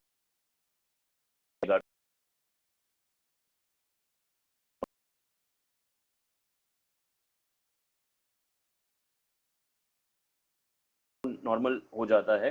तो इट्स बेटर कि उसकी प्रैक्टिस कंटिन्यू रहे. तो स्कूल के तरफ से साइंस में बच्चा क्या कर रहा है ये पेरेंट्स को मॉनिटर करना जरूरी है. और अगर आप एक लैंग्वेज उसको करा देते हैं एक यंग ईयर्स में ही अगर करा देते हैं तो बहुत अच्छा रहेगा, क्योंकि आगे चल के उसको वो बहुत काम आएगा. तो मैं इसमें अपने क्लास का प्रमोशन नहीं करना चाहूँगा, बट अर्लियर ऐसा था कि हम लोगों ने एक एज बैरियर रखा था कि हम लोग वही स्टूडेंट्स लेते थे जिनका 10th स्टैंडर्ड कंप्लीट हो चुका है. बट अभी रिसेंटली हमने जो हमारा कोर्स डेवलपमेंट किया है तो उसमें हम लोग छोटे बच्चों को भी स्पोकन इंग्लिश के लिए लेते हैं. मैं फिर से रिपीट कर रहा हूँ, मैं ये शेयर कर रहा हूँ, कोई क्लास प्रमोट करने की बात यहाँ पर नहीं है. लेकिन हाँ, लैंग्वेज, मैथ्स और साइंस ये तीन ऐसे एरियाज हैं जिसमें अगर बच्चे को पहले से इंटरेस्ट दिलाया जाए तो आगे चल के बच्चा काफ़ी कुछ कर सकता है, उसके लिए काफ़ी अच्छे अपॉर्चुनिटीज क्रिएट हो जाते हैं. अब ये जो चीजें हैं ये आप कैसे ढूंढते हो या पर्सनली कैसे कराते हो ये आपके ऊपर डिपेंड करता है. मैथ्स का मैंने आपको एक एग्जांपल दे दिया, अबैकस और वैदिक मैथ्स के क्लासेस होते हैं, बट उसके बाद में प्रैक्टिस कंटिन्यू होना बहुत जरूरी है. तो ये कुछ चीजें हैं जिसमें आप थोड़ा सा ध्यान दे सकते हैं. ग्रेट. तो आई होप रजत आपको सवाल का जवाब मिल गया होगा और आपके क्वेश्चन ने एक्चुअली में बहुत लोगों को गाइडेंस दिया है कि क्या करना चाहिए बच्चों के ऊपर, बच्चों के टाइम का किस चीज के ऊपर इन्वेस्टमेंट करना चाहिए. और इन सब चीजों के साथ साथ अगर सर अपने क्लास का प्रमोशन नहीं कर रहे तो ऐसा बोला जाता है कि लोग अपनी खुद की मुंह से तारीफ नहीं करते हैं, but then I have attended his couple of lectures. 12 months भी नहीं हुए हैं अभी. I was there. छोटे छोटे मतलब छोटे बड़े सब ग्रुप के बच्चे बैठे थे, लेकिन बड़े में बड़ा मैं ही था. And he is the great teacher, great coach. He is very specified person. And इनके क्लास में अगर आप जाओ, अगर आपको कुछ सीखना हो, अगर आपको ग्रामर सीखना हो, तो देखो सीखने की कोई एज नहीं होती. और जब हम बात करते हैं तो कोई भी अपॉर्चुनिटी कभी भी आ सकती है. अगर आप बिजनेसमैन हैं तो आपको कोई इंटरनेशनल अपॉर्चुनिटी आ गई तो you should know how to speak with your client. And अगर आप आजकल हम लोगों के पास लॉकडाउन के बाद में मेरे हाथ मतलब मैं बोलूंगा कि हाथ हमारे कम नहीं लेकिन बड़े हो गए हैं, because we can reach anywhere through this social media. And that is the initiative which I have took, so that people who are actually gem should get a platform through me. Platform तो वैसे भी उनके skills के हिसाब से उनके पास होगा, but then the platform through me कि आप अपने स्किल्स को जगह जगह तक पहुंचाएं. And the viewers, I just want to tell you, आपने अगर अभी तक ये सेशन को शेयर नहीं किया है तो I would want you guys to share. पिछले 2 महीने से लोग रात को 3:30 बजे तक लूडो खेल रहे हैं, मैंने भी खेला है, लेकिन ये चीज़ में टाइम इन्वेस्ट करना बहुत ज़्यादा अच्छा होगा। और इसी के साथ मैं अगर सब लोग मेरी बात पे एग्री करते हैं तो प्लीज़ आप यस लिख के टाइप कीजिए और सेंड कीजिए, so that I should come to know कि इंटरेक्शन दोनों बाजू का है। And I would like to ask next question. Next question is that कि इंग्लिश तो ठीक है, आप इंग्लिश गुरु हैं, इंग्लिश एक्सपर्ट हैं, लेकिन इंग्लिश के अलावा और कौन सी चीज़ों में इंटरेस्ट रखते हैं सिखाने में? See, from the time I have started teaching English, तो मैं उसके बाहर मैंने पढ़ाने की कोशिश नहीं की बिल्कुल भी। तो English as a language, yes, हम लोग चारों स्किल के ऊपर काम करते हैं, जैसे मैंने बोला, writing, reading, speaking and listening. उसके अलावा वी हैव ग्रामर। एक जो बहुत इम्पॉर्टेंट एरिया है, जैसे फॉर एग्जांपल जो मैंने आपके साथ शेयर किया था, कॉर्पोरेट इंग्लिश जो है या बिजनेस इंग्लिश है, तो ये बोलने के लिए कॉर्पोरेट या बिजनेस इंग्लिश आता है, लेकिन इसके अंदर एक बहुत ही लंबी लिस्ट है, एक वेरिड लिस्ट है इसके अंदर। जैसे फॉर एग्जांपल कम्युनिकेशन स्किल्स जो हैं, अब कम्युनिकेशन स्किल्स में बहुत सारी चीज़ें होती हैं, जैसे सॉफ्ट स्किल्स हो गए, इंटरपर्सनल स्किल्स हो गए। बहुत सिंपल सा एक एग्जांपल है, फ़ोन पे बात करने का एक हम्म, तरीका होता है। जैसे आप किसी के साथ बात कर रहे हैं तो आप कौन से वर्ड्स यूज़ कर रहे हैं, जैसे चॉइस ऑफ वर्ड्स बोलते हैं कि वो कौन सी है आपकी। कन्विंस करने के लिए तरीका होता है, आप सामने वाले के साथ कौन से वर्ड्स यूज़ करके बात कर रहे हैं ताकि वो आपकी बात माने, कन्विंस हो जाए। तो कम्युनिकेशन ओके। स्किल्स में अपने आप में बहुत सारी चीज़ें आती हैं, जैसे सॉफ्ट स्किल्स। और एक बहुत इम्पॉर्टेंट एस्पेक्ट होता है जब आप कॉर्पोरेट्स में होते हैं, जब आप काम करते हैं, इंटरपर्सनल स्किल्स बहुत ज़रूरी हैं। इंटरपर्सनल स्किल्स का मतलब ये होता है कि कितने लोग आपके फेवर में हैं। So okay. बहुत ज़रूरी है कि आप जब लोगों से बात करें तो कितने लोग आपकी बात मानते हैं। अब ये डेवलप करने के लिए भी आपको बॉन्डिंग बनाना बहुत ज़रूरी है, और ये बॉन्डिंग बनाने का जो तरीका होता है, जो स्टडी होती है, उसको बोलते हैं इंटरपर्सनल स्किल्स डेवलप करना। तो हम हम्म, कम्युनिकेशन पे काम करते हैं, हम इंटरपर्सनल स्किल्स पे काम करते हैं। बहुत सारे लर्नर्स को हम ये बताते हैं कि कैसे बना सकते, कौन से गोल्स होने चाहिए, जैसे मॉनेटरी गोल्स हो गए, एजुकेशनल गोल्स हो गए।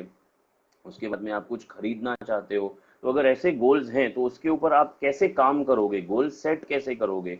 तो ओवरऑल जो हम पर्सनालिटी की जब बात करते हैं, तो hmm, personality is not only physical, it is everything. Personality hmm, develop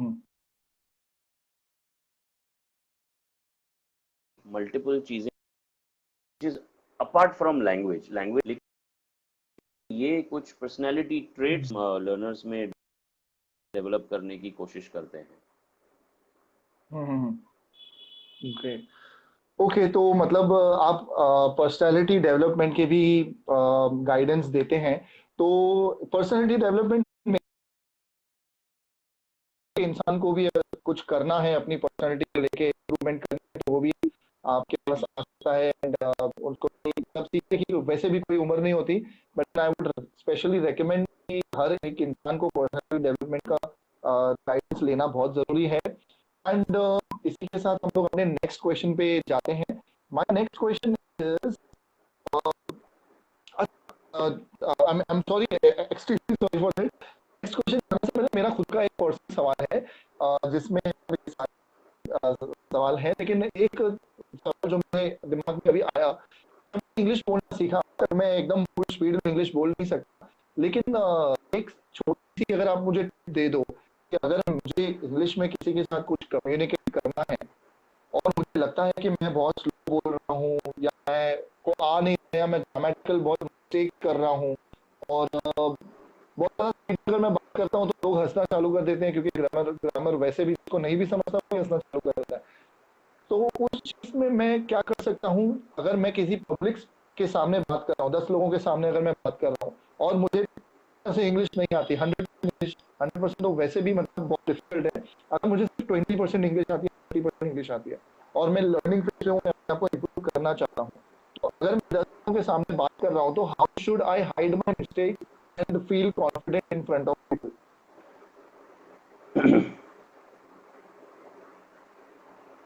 okay, there is, first of all there is no need to hide it, क्योंकि आप कितना छुपाओगे। वो छुपने वाली चीज ही नहीं है।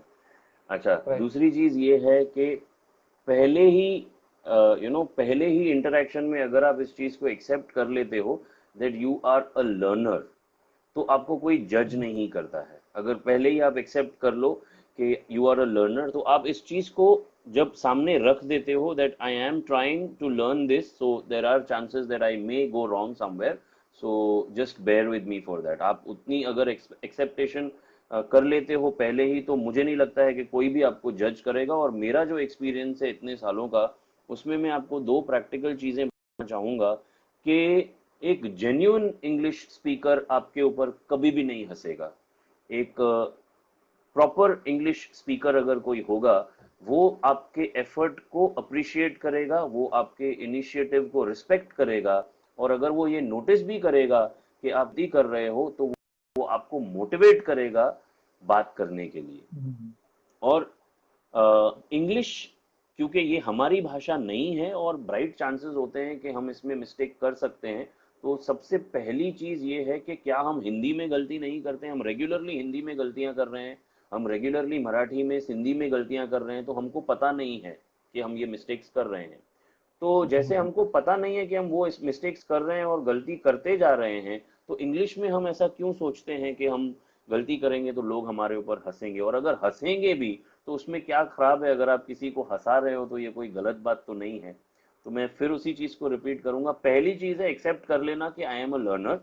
दूसरी चीज है कि अगर कोई हंसता है तो उसको हंसने दो, उससे देखो ना उसको कोई फर्क पड़ने वाला है ना आपको। आपको इनफैक्ट खुश होना चाहिए सोच के कि वो आपकी वजह से हंसा। But don't stop learning, because everything comes in a learning process, और हर चीज को सीखना, उसको टाइम देना अच्छी बात है। तो यही चीज मैं कहूंगा कि अगर आप जेन्यून लोगों के सामने हो तो कोई भी आपका मजाक नहीं उड़ाएगा, और कॉन्फिडेंस आपको धीरे धीरे आएगा। आपको सेल्फ मोटिवेशन करना पड़ेगा। सेल्फ मोटिवेशन करते करते धीरे धीरे आप सीखिए। In few days, approximately maybe in a week or 15 days, I will be launching a free webinar। एक फ्री वेबिनार मैं लॉन्च कर रहा हूं जिसमें जो मेथड्स हैं वो डिस्कस करूंगा कि अगर आपको अपने आप से स्पोकन इंग्लिश जो है वो सीखना है तो आप कैसे कर सकते हो। उसमें ये प्लान होगा, वो 30 डेज में आप कितना कमांड, कितना आप उसको कैप्चर कर सकते हो लैंग्वेज को अपने आप से, बिना किसी के मदद से, वो मैं आपके साथ में शेयर करूंगा। तो वो लिंक हम फ्यूचर में शेयर कर लेंगे, तो जो इंटरेस्टेड लोग हैं वो उसको वेबिनार को ज्वाइन कर सकते हैं। ग्रेट। होपफुली 15 डेज में हम वो करेंगे। फैंटास्टिक। तो मैं लोगों को ये नहीं बताऊं कि मैं मतलब छुपाऊं नहीं, लेकिन मैं बता दूं कि मैं I am a learner and mistakes हो सकती हैं, please bear with me, but then if there are mistakes, इस सेशन में भी बोलूंगा मैं बहुत ज्यादा फास्ट बोल रहा हूं, और बहुत ज्यादा इस वर्ड थॉट्स जो मेरे पहले का एक सिनेरियो था, जब मैं बहुत ही ज्यादा कमजोर हुआ था इंग्लिश में, तो मेरे थॉट्स बहुत ज्यादा स्लो चला करते थे। तो कोई था जिसने मुझे बताया कि अगर तुझे पानी पीना तो think in English, I will drink water. तो उस एक्सरसाइज की वजह से आई आई टुक थोड़ा बहुत मेरा इम्प्रूवमेंट हुआ जरूर। तो definitely, I mean, we are getting lots and lots of value in this session, and I would recommend people, I would suggest people, आपके आपके जितने भी चहेते हैं, आपके जितने भी रिलेटिव्स हैं, आपके जितने भी फ्रेंड्स हैं, आप फेसबुक लाइव पे होस्ट करिए वॉच पार्टी, क्योंकि ये सेशन जो हो रहा है it is incredible, it is knowledgeable session. क्योंकि मैं इतना ज्यादा इंग्लिश के बारे में कभी किसी से बात नहीं किया, लेकिन मैंने सोचा कि हमको करना चाहिए। तो माय नेक्स्ट क्वेश्चन इज उच्चारण। राइट, अभी मैं प्रोनाउंसिएशन अगर गड़बड़ करता हूँ, लेकिन मुझे पता है मैं नहीं करता हूँ कि मेरे एक विप्रो में और काफी दूसरा भी कॉल सेंटर था जहाँ पे मैंने काम किया था, तो उस ट्रेनिंग में मुझे ट्रेनर ने एकदम पास कर दिया था कि you pronounce very nicely, but then कभी कभार गलती हो जाती है। बट देन उच्चारण, बहुत लोगों का प्रोनाउंसिएशन बहुत गड़बड़ है। उसके लिए मैंने सुना है कि पीपल आर लर्निंग फोनेटिक्स। अब फोनिक्स है क्या, और फोनिक्स किसी की लाइफ में क्या कर सकता है, और कैसे सिखाया जाए और बड़ों को कैसे सिखाया जाए?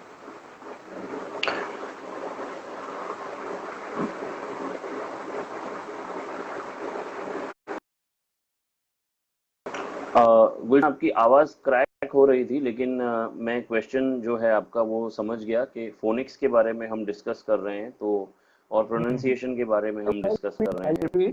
सो प्रोनाउंसिएशन ऐसा है। Hmm. I am sorry for the interruption. बच्चों को कैसे फोनिक्स पे कंसंट्रेट कराया जाए, बड़ों को क्या करना चाहिए, और फोनिक्स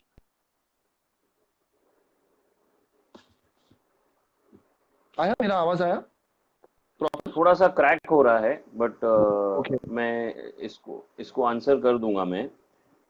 तो फोनिक्स जो है बेसिकली देखिए ऐसा है कि फोनिक्स दो से तीन चीज़ों को हेल्प करता है। सबसे पहले हमारे प्रोनाउंसिएशन के ऊपर हम काम करते हैं। हम अगर फोनिक्स हमको बहुत अच्छी तरह से आता है तो हमारा प्रोनाउंसिएशन जो है वो बहुत बहुत क्लियर हो जाता है। हमारी स्पेलिंग्स जो हैं वो बहुत क्लियर हो जाती हैं। ये एक बहुत ही बेसिक चीज़ है जो अनफॉर्चुनेटली इंडिया में अभी पिछले 7 से 8 साल में आया है। हम लोग पहले जब हम स्कूल में थे उस टाइम पे फोनिक्स हमने किया नहीं है। बहुत सारे टीचर्स हैं जिनको फोनिक्स का अवेयरनेस नहीं है। फोनिक्स एक बहुत ही बढ़िया कॉन्सेप्ट है। अगर बच्चे को हम फोनिक्स सिखा देते हैं, समवेयर अराउंड 2.5 3 साल की उम्र से अगर हम इन्वेस्टमेंट करते हैं बच्चे के अंदर फोनिक्स का, तो मैं आपको 100% गारंटी दे सकता हूँ कि 3 से 4 साल तक आते आते बच्चा अपने आप से वर्ड्स रीड कर सकता है। And I can assure you, आप शॉक हो जाएंगे कि रास्ते में लिखे हुए जो बोर्ड्स होते हैं, अगर वहां पर कोई भी इंग्लिश के वर्ड्स लिखे हुए हैं तो वो आपको बच्चा खुद से रीड करके दिखाएगा। ये तो बात हो गई छोटे बच्चों में फोनिक्स के इन्वेस्टमेंट की। लाइक 2.5 से 3 साल से अगर आप बच्चे को फोनिक्स पढ़ाना शुरू करें तो इसके बाद में फोनिक्स उनको भी कराया जा सकता है जो बड़े हैं लेकिन उनका रीडिंग वीक है। अगर वो भी फोनिक्स करते हैं लेकिन उनका पैटर्न जो होता है सीखने का और सिखाने का वो अलग होता है। टाइम ड्यूरेशन भी कम लगता है लेकिन मेहनत ज़्यादा लगती है। फिर वहाँ पर वही फ़र्क हो जाता है कि उनका प्रोनाउंसिएशन जो है वो क्लियर हो जाता है, रीडिंग स्पीड बढ़ जाती है, स्पेलिंग्स में फ़र्क आ जाता है अगर उतनी मेहनत करेंगे तो। तीसरा एस्पेक्ट जो फोनिक्स में आता है वो आता है अभी जो चल रहा है वो है टीचर्स ट्रेनिंग का। तो इनकेस अगर कोई इंटरेस्टेड है कि वो फोनिक्स को समझ के उसको पढ़ के बच्चों को पढ़ाने में अगर इंटरेस्ट है तो एक ग्रेट अपॉर्चुनिटी है अभी कि अगर आप फोनिक्स सीख जाते हो तो आप बच्चों को फोनिक्स पढ़ा भी सकते हो, और जैसे ट्यूशंस चल रहे हैं उसी तरह आप फोनिक्स के ट्यूशन दे सकते हो। तो ये तीन पार्ट्स में डिवाइड हो जाता है। एक तो छोटे बच्चों के लिए, जैसे मैं पर्सनली अभी काफ़ी स्कूल्स के लिए सिलेबस डिज़ाइन कर रहा हूँ जो जूनियर के नर्सरी से लेके फर्स्ट स्टैंडर्ड तक का फोनिक्स का कंटेंट है, स्पोकन इंग्लिश का कंटेंट है और ग्रामर का कंटेंट है। जो प्ले ग्रुप्स और प्री स्कूल्स हैं ऐसे जिनके लिए मैं सिलेबस डिज़ाइन कर रहा हूँ, तो ये बच्चों के लिए भी है, उन लोगों के लिए भी है जिनका रीडिंग बहुत वीक है, जिनको बिल्कुल भी रीडिंग नहीं आता है इंग्लिश में। और उसके बाद में अगर समझो कि कोई टीचर है जो ट्रेन होके आगे बच्चों को सिखाना चाहता है तो उनके लिए एक बहुत अच्छी अपॉर्चुनिटी है।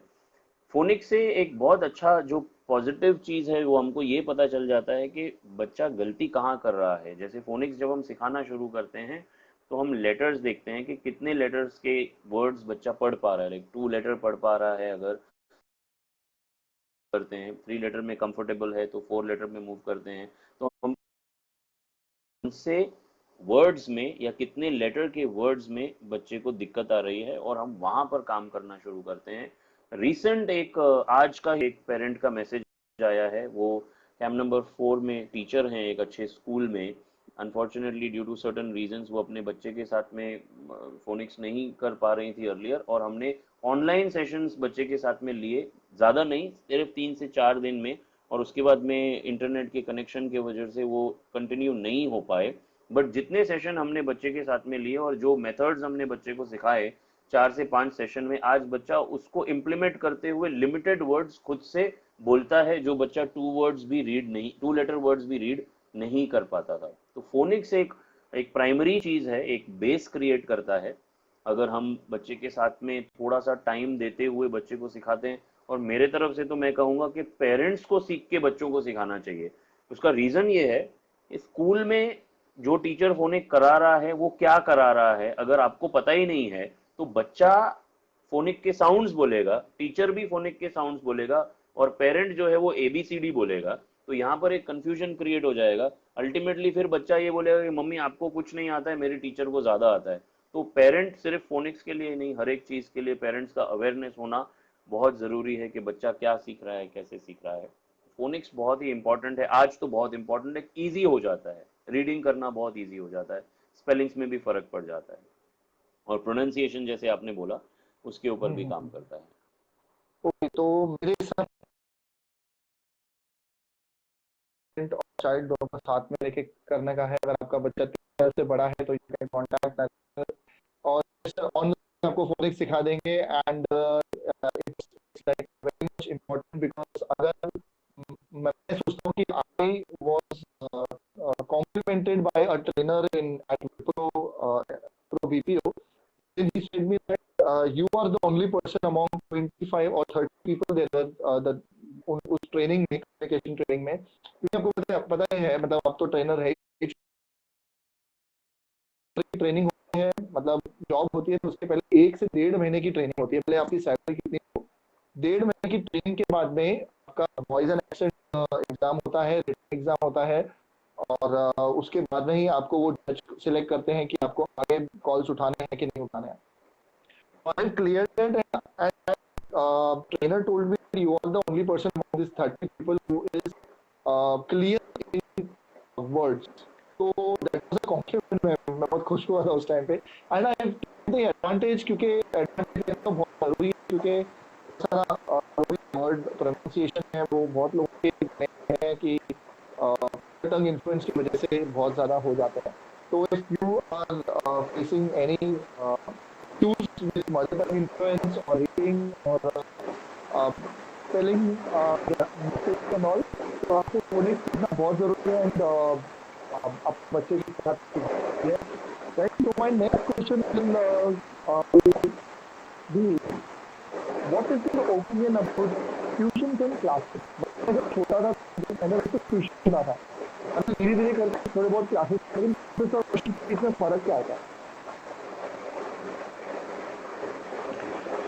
सिर्फ फर्क कुछ भी नहीं होता है, बात वही घूम फिर के वही हो रही है कि मैं एक सेमिनार किसी का अटेंड कर रहा था, और देखो मैं इसके ऊपर अगर ज़्यादा बोलूँगा तो कुछ लोग बोलें कि आप हमारे बिजनेस के ऊपर ये कर रहे हो, टीका टिप्पणी कर रहे हो। But to be very frank, मुझे एक चीज़ नहीं समझ में आती है। जैसे मैं अगर सिर्फ उल्लासनगर की बात करूं, मेरे काफ़ी स्टूडेंट्स भी हैं जिनके साथ जब मैं ये चीज़ डिस्कस करता था तो वो हमेशा मुझे बोलते थे, सर आप अगर पहले हमको ये बताते तो शायद हम ये सब चीज़ें नहीं भी करते। तो मेरा एक सिंपल सा लॉजिक है, और वो लॉजिक ये है कि अगर आप कोई भी क्लासेस ज्वाइन करते हो एक उम्र के बाद में, अगर आप एक क्लासेस ज्वाइन करते हो और आपको खुद को पता है कि आपका पोटेंशियल क्या है, आपकी 45% या 50% के ऊपर नहीं आने वाली है, जो नॉर्मली बिना क्लासेस जाके भी आपकी आ सकती है, तो आप 20-25 हज़ार रुपए क्लासेस में क्यों इन्वेस्ट कर रहे हो? It's better that you study by your self and you get that same score. अगर आपको क्लासेस जाके भी 50% लानी है और वहां पर आपको 25,000 पे करना है, what, how how does that make sense to you? जहां तक स्कूल गोइंग किड्स की बात हो गई, यहाँ पर मैं स्कूल गोइंग किड्स को बिल्कुल भी ब्लेम नहीं करूंगा। मैं किसी को भी ब्लेम नहीं करूंगा, बट मैं यहाँ पर थोड़ा सा पेरेंट्स से रिक्वेस्ट करूंगा कि चाहे आप बच्चे को ट्यूशन में भेजें या क्लासेस में भेजें, तो आपका काम खत्म नहीं होता है। आपको बच्चे के ऊपर पूरा पूरा ध्यान देना है, मॉनिटरिंग बहुत ज़रूरी है। आपको एवरीडे इम्प्रूवमेंट देखना है कि बच्चा क्या कर रहा है, कैसे कर रहा है। अगर उसमें कोई एरिया ऑफ इम्प्रूवमेंट दिखाई दे रहा है तो उसके ऊपर आपको पर्सनली काम करना है। I am sorry to tell you, tuition teacher और स्कूल टीचर के पास ऑलरेडी बहुत लोड होता है। आप चाहे जितना बोलो वो नहीं कर पाएंगे, आपकी एक्सपेक्टेशन बहुत होगी बट वो नहीं कर पाएंगे। क्या ट्यूशन टीचर के पास 10 से कम बच्चे हैं? कितना टाइम देगा ट्यूशन टीचर? अगर समझो कि 3 घंटे का सेशन ट्यूशन टीचर देता है एक बच्चे को, और उस ड्यूरेशन में उसके पास 10 बच्चे बैठे हैं, तो आप डिवाइड करके देख लीजिए कि एक बच्चे को कितना अटेंशन देगा। और अगर उसका पोर्शन किसी और बच्चे को दे दिया, टाइम का पोर्शन अगर किसी और बच्चे को दे दिया, आपके ही बच्चे का टाइम का पोर्शन किसी और बच्चे को दे दिया, तो आपको घर पे आने के बाद क्या बच्चा बताने वाला है और आपको क्या पता चलने वाला है? जब तक मार्क्स नहीं आएंगी तब तक काफी देर हो चुकी होगी। तो ट्यूशन अगर आप भेजते हैं तो भेजिए, टीचर सेलेक्ट करना बहुत जरूरी है। टीचर कितना अच्छा है ये इस पे डिपेंड करता है कि वो आपके बच्चे को कितना अच्छी तरीके से समझता है और आपके बच्चे के डेवलपमेंट के लिए वो कितना काम कर रहा है, ये बहुत इंपॉर्टेंट है।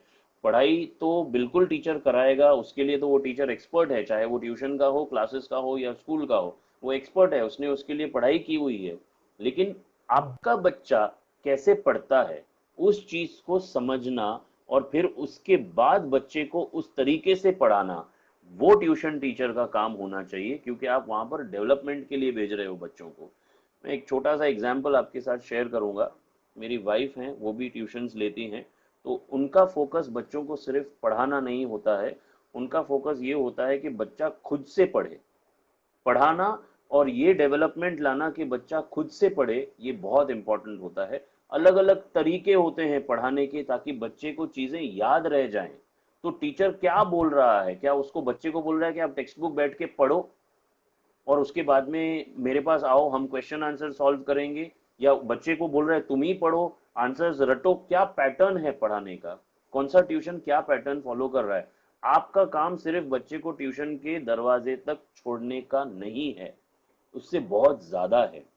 अगर आप सोचते हो कि आपने अच्छा ट्यूशन चूज कर लिया है, तो आपको रिजल्ट्स में ही पता चल जाएगा कि अच्छा, क्योंकि कहीं ना कोई तो गलती कर रहा है। या तो बच्चे का ध्यान नहीं है, या टीचर उसके ऊपर उतना मेहनत नहीं कर पा रहा है। तो हमको किसी ना किसी को तो रिस्पॉन्सिबल रखना ही पड़ेगा फिर, या तो फिर आपको रिस्पॉन्सिबिलिटी खुद से उठानी पड़ेगी। तो ट्यूशन अपनी जगह पर है, स्कूल अपनी जगह पर है, क्लासेस अपनी जगह पर है। सबसे इंपॉर्टेंट है पेरेंट। पेरेंट का अटेंशन, पेरेंट का फोकस सबसे ज्यादा जरूरी है। सो अब तक के बहुत सारा वैल्यू हम ले चुके हैं मेरे हिसाब से। हम लोग काफी समय, ऑलमोस्ट एक 40 मिनट्स ऑलमोस्ट होने आए होंगे कि हम लोग हैं। और मुझे एक्चुअली नहीं हुआ कि 40 मिनट निकल चुके हैं। तो if you are in this session, I would recommend, I would ask to share this with your family, friends, so more and more people should join this session and attend this, because the value which is getting over here is incredible. तो मेरा अगला question ये है कि जो personality की बात निकली, तो हमारी डेवलपमेंट की बात निकली, तो हमारी पर्सनैलिटी को डेवलपमेंट की जरूरत क्यों है? आई एम पर्सनैलिटी को सॉरी, हमारी जो कैन यू डेवलपमेंट प्लीज? की जरूरत क्यों है?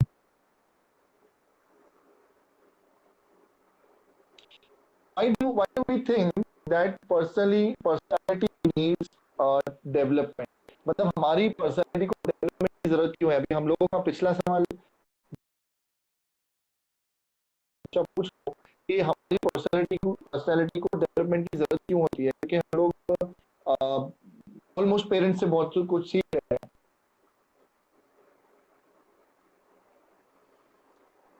सबसे पहली चीज तो ये है कि मेजॉरिटी जो बच्चे हैं, बहुत सारे बच्चे ऐसे हैं जो इंफीरियोरिटी कॉम्प्लेक्स में जीते हैं। आपको उस इंडिविजुअल पेरेंट को पता भी नहीं होगा कि बच्चा कितना कॉम्प्लेक्स में जी रहा है, उसको क्या क्या प्रॉब्लम्स हैं। बड़ा होने के बाद में आप उसको दूर करने की कोशिश भी नहीं करते हैं पेरेंट्स। ये सारी चीज़ें हमको बहुत कम उम्र में ही बच्चे के साथ डिस्कस करके उसको, अगर ऐसी कोई इंफीरियोरिटी कॉम्प्लेक्स है, तो उसमें से उसको बाहर निकाल देना चाहिए।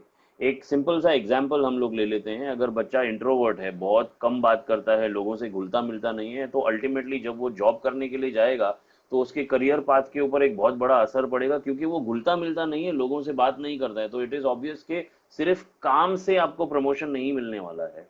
पर्सनैलिटी का एक बहुत इंपॉर्टेंट फैक्टर होता है कि आप कितना लोगों से इंटरेक्ट करते हो, कितना ओपनली बात करते हो, लोग आपसे कितना इंटरेस्ट लेके बात करते हैं। ये एक एक एस्पेक्ट की मैं बात कर रहा हूँ। इसके अलावा ऐसे बहुत सारे ट्रेड्स होते हैं पर्सनालिटी में। जैसे एक सिंपल सिंपल सी चीज लीजिए, कोई बच्चा सीधा नहीं खड़ा होता है, उसको पता भी नहीं है कि वो टेढ़ा खड़ा है, बट वो उसका बॉडी पॉस्चर सही नहीं है, उसका स्टांस सही नहीं है, लोग पीछे पीछे उसके ऊपर हंसते हैं। जब वो रियलाइज करता है कि लोग उसके ऊपर हंस रहे हैं, वो फिर और इंफीरियोरिटी फील करने लगता है। अच्छा, ये इंफीरियोरिटी के बाद में पेरेंट क्या करता है? अगर पेरेंट को कभी दिख गया कि उसका बच्चा टेढ़ा मेढ़ा खड़ा है, मैं एक एक एग्जाम्पल सिर्फ दे रहा हूं, तो पेरेंट ये एनालाइज नहीं करता है कि प्रॉब्लम क्या है। पेरेंट बच्चे को सिर्फ डिमोटिवेट करता है, ये बोलते हुए कि देखो खड़ा होना नहीं आता है क्या। तो पहले ये समझो कि क्यों ऐसा है, क्या रीजन है, उसको प्रॉब्लम क्या है। उसको थोड़ा सा मेंटर करो कि वो चीजों से बाहर निकले और सही खड़ा रहना सीखे। एक सिंपल सा एग्जाम्पल है ये पर्सनैलिटी के बारे में। इसके अलावा ऐसी बहुत सारी पर्सनैलिटी ट्रेड्स हैं जो हमारे अंदर नहीं होती हैं। बहुत सारे लोगों में बहुत एटीट्यूड होता है, आप हमेशा एटीट्यूड के साथ आगे नहीं चल सकते हो। आपके सामने चाहे लोग आपको कुछ भी कहें, लेकिन आपके पीछे वो आपको एक्सेप्ट नहीं करेंगे। तो एटीट्यूड भी आपका कैसा एटीट्यूड है, आप इगोइस्टिक हो, आप पॉजिटिव एटीट्यूड वाले हो, आप नेगेटिव एटीट्यूड वाले हो, तो डिपेंड करता है कि आपका एक्सेप्टेंस कैसा होगा। अगर बहुत ज्यादा ईगो है तो लोग आपसे बात तो करेंगे लेकिन आपकी बात मानेंगे नहीं। अगर आप पॉजिटिव हो तो लोग आपके साथ इंटरेक्ट करने में इंटरेस्ट रखेंगे। अगर आप नेगेटिव हो तो लोग आपको ये बोलेंगे कि आप हमेशा नेगेटिव बात करते हो। तो ये भी तो एक पर्सनैलिटी की एक एक एस्पेक्ट है। पर्सनैलिटी के अंदर एक आपकी कुछ क्वालिटीज हैं आपकी पर्सनैलिटी में। ये तो ये सब चीजें सबसे डेवलप करने से पहले ये सब चीजें मालूम होना बहुत जरूरी है कि मेरे अंदर पर्सनैलिटी डिसऑर्डर है या नहीं है, और अगर है तो कौन सा है, और जो है उसको मुझे कैसे क्लियर करना है ताकि आगे चल के मुझे इसके ना आए। तो ये एक चीज तो नहीं है, इसमें मल्टीपल चीजें हैं और डेवलप करना बहुत जरूरी है। अनफॉर्चुनेटली इंडिविजुअली मैं और आप बैठ के नहीं डिसाइड कर सकते हैं। तो इसमें इंडिविजुअल बंदे को खुद से इंटरेस्ट लेना बहुत जरूरी है, ये जानने के लिए कि उसकी पर्सनालिटी कहाँ स्ट्रांग है, कहाँ वीक है, कौन से पॉजिटिव पॉइंट्स हैं, कौन से नेगेटिव पॉइंट्स हैं, और उनको कैसे नेगेटिव पॉइंट्स को कैसे खत्म करना है, एलिमिनेट करना है, और वीक पॉइंट्स को कैसे स्ट्रांग बनाना है, कैसे उसको इम्प्रूव करना है। तो बहुत ज़रूरी है, इसको बिल्कुल भी हम इग्नोर नहीं कर सकते हैं। ओके, तो आई बिलीव बहुत सारे क्वेश्चंस का है, और जो भी लोग यहाँ पर हम लोगों को लाइव देख रहे हैं, would recommend people to share this session because lot more things are on the line। और उसी के साथ मेरा नेक्स्ट क्वेश्चन ये है कि हमको तो पता नहीं था कि हम लोग कहाँ पे लैग कर रहे थे, लेकिन आजकल के स्टूडेंट्स जो आप देख रहे हैं, you are interacting with them on a daily basis, तो what are students lacking nowadays? उनको कौन सी एरिया पे उनको काम करना चाहिए?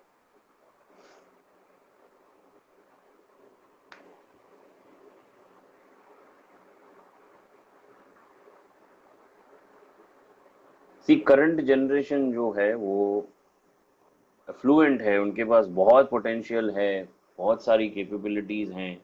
उनका जो उनका जो स्ट्रेंथ है वो बहुत सारे एरियाज में है, बट अनफॉर्चुनेटली वो कम्प्लीटली डिस्ट्रैक्टेड हैं क्योंकि उनके सामने बहुत सारी चीज़ें हैं और उन चीज़ों में से सही चीज़ों को कैसे पिक करना है उसका गाइडेंस उनको नहीं मिल रहा है। आप एग्जाम्पल ले लीजिए, आज जितने भी लोग हैं, आज आप और मैं सोशल मीडिया नेटवर्किंग का एक पॉजिटिव यूज़ कर रहे हैं, बट इसी चीज़ को मैं नेगेटिव यूज़ की तो बात ही नहीं करूंगा, मैं ये बोलूंगा कि अनप्रोडक्टिव चीज़ों के लिए भी सोशल मीडिया को यूज़ किया जाता है। तो आज हमारा जो यूथ है, अनफॉर्चुनेटली एक बहुत बड़ा पोर्शन जो है यूथ का, वो नॉन प्रोडक्टिव चीज़ों के पीछे भाग रहा है।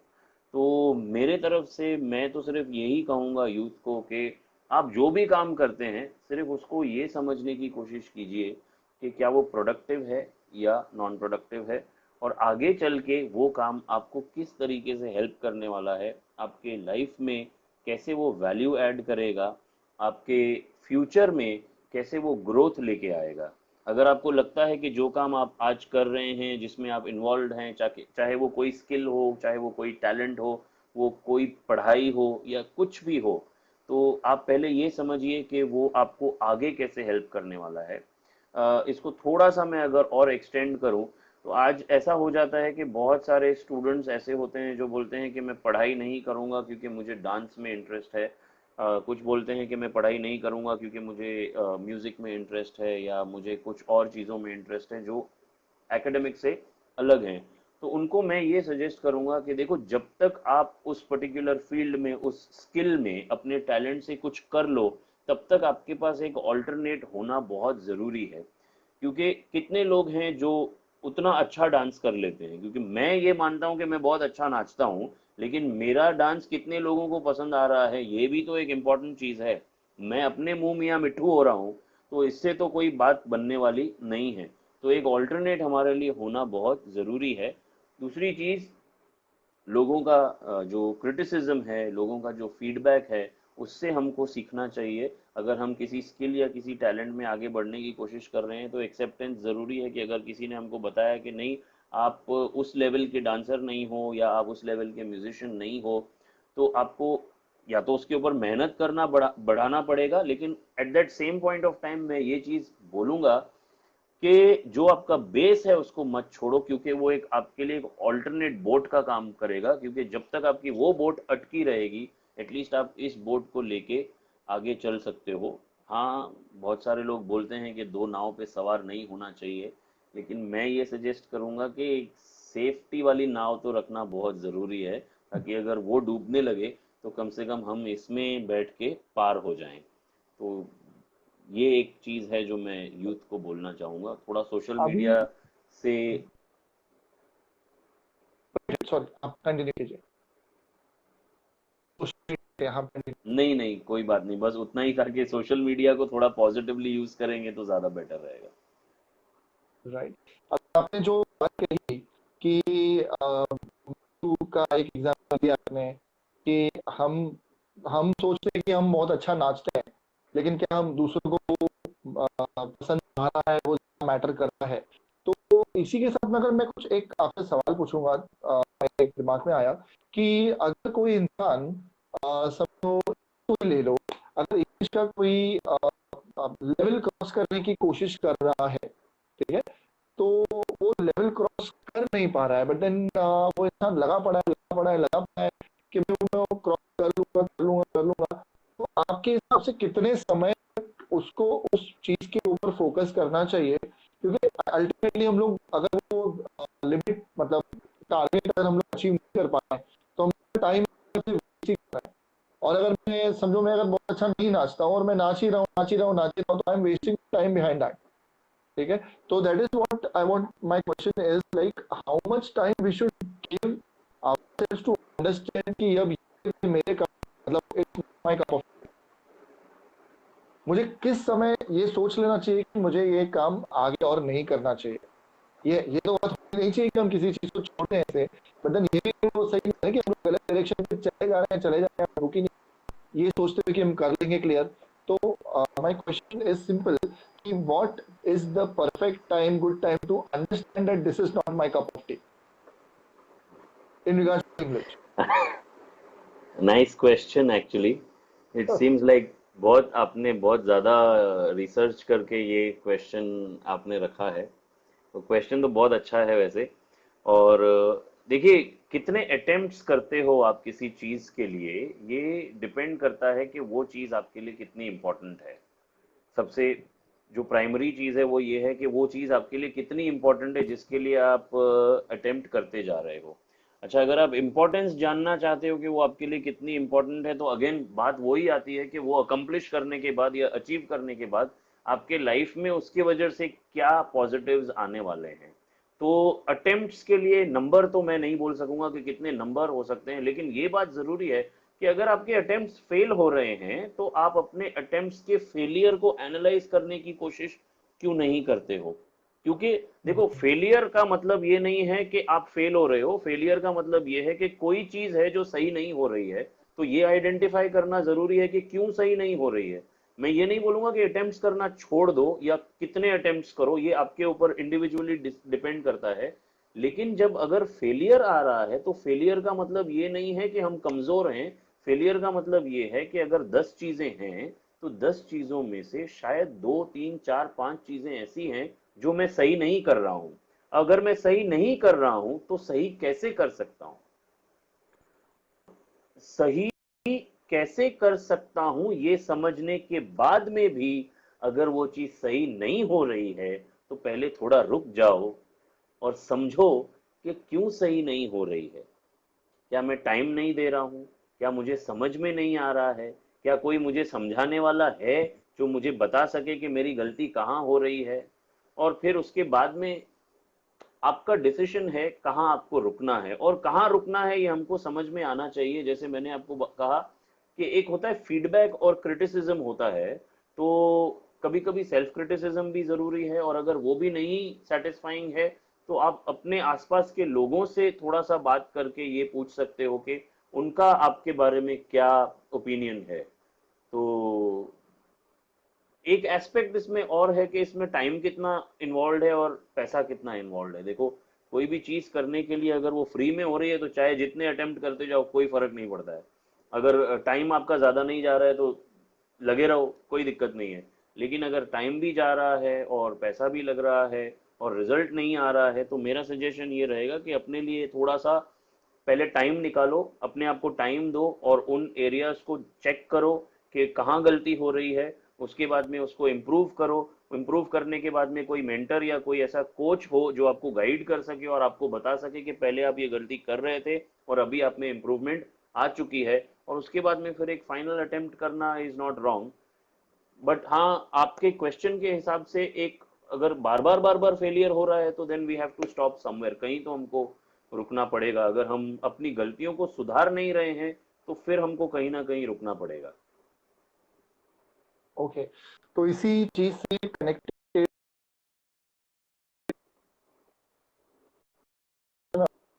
एक मेंटर लो, और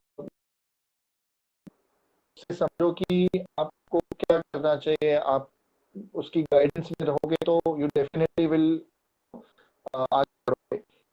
लेकिन मेरा क्वेश्चन ये है अगेन कि एक मेंटोर सिलेक्ट करने के लिए हमें कौन से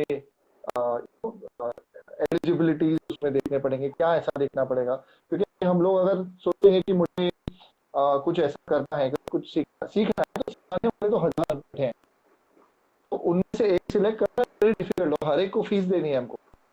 तो how to select a correct person to guide for the guidance in whatever to achieve? See, currently तो हमारे लिए ये सारी चीज़ें ढूंढना बहुत आसान है। मैं एक प्रैक्टिकल एग्जांपल आपके साथ शेयर करूंगा, क्योंकि मेरा जो स्पोकन इंग्लिश का कोर्स है इसको मैं ऑनलाइन सेल करने की कोशिश कर रहा था। तो कुछ एक चीज़ें सर्च करते करते गूगल पे मैंने देखा कि फ्रेंचाइजी ब्रोकर्स होते हैं जो आपको हेल्प करते हैं आपका जो भी प्रोडक्ट है उसको फ्रेंचाइज करने के लिए।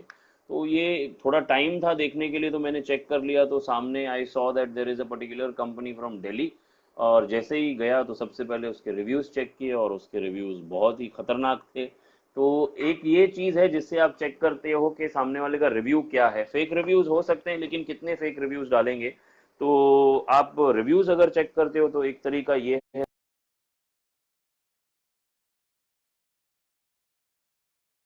पर्सनल जो उसके मिल रहे हैं उसके बारे में वो कितने इफेक्टिव हैं, एलिजिबिलिटी क्या है,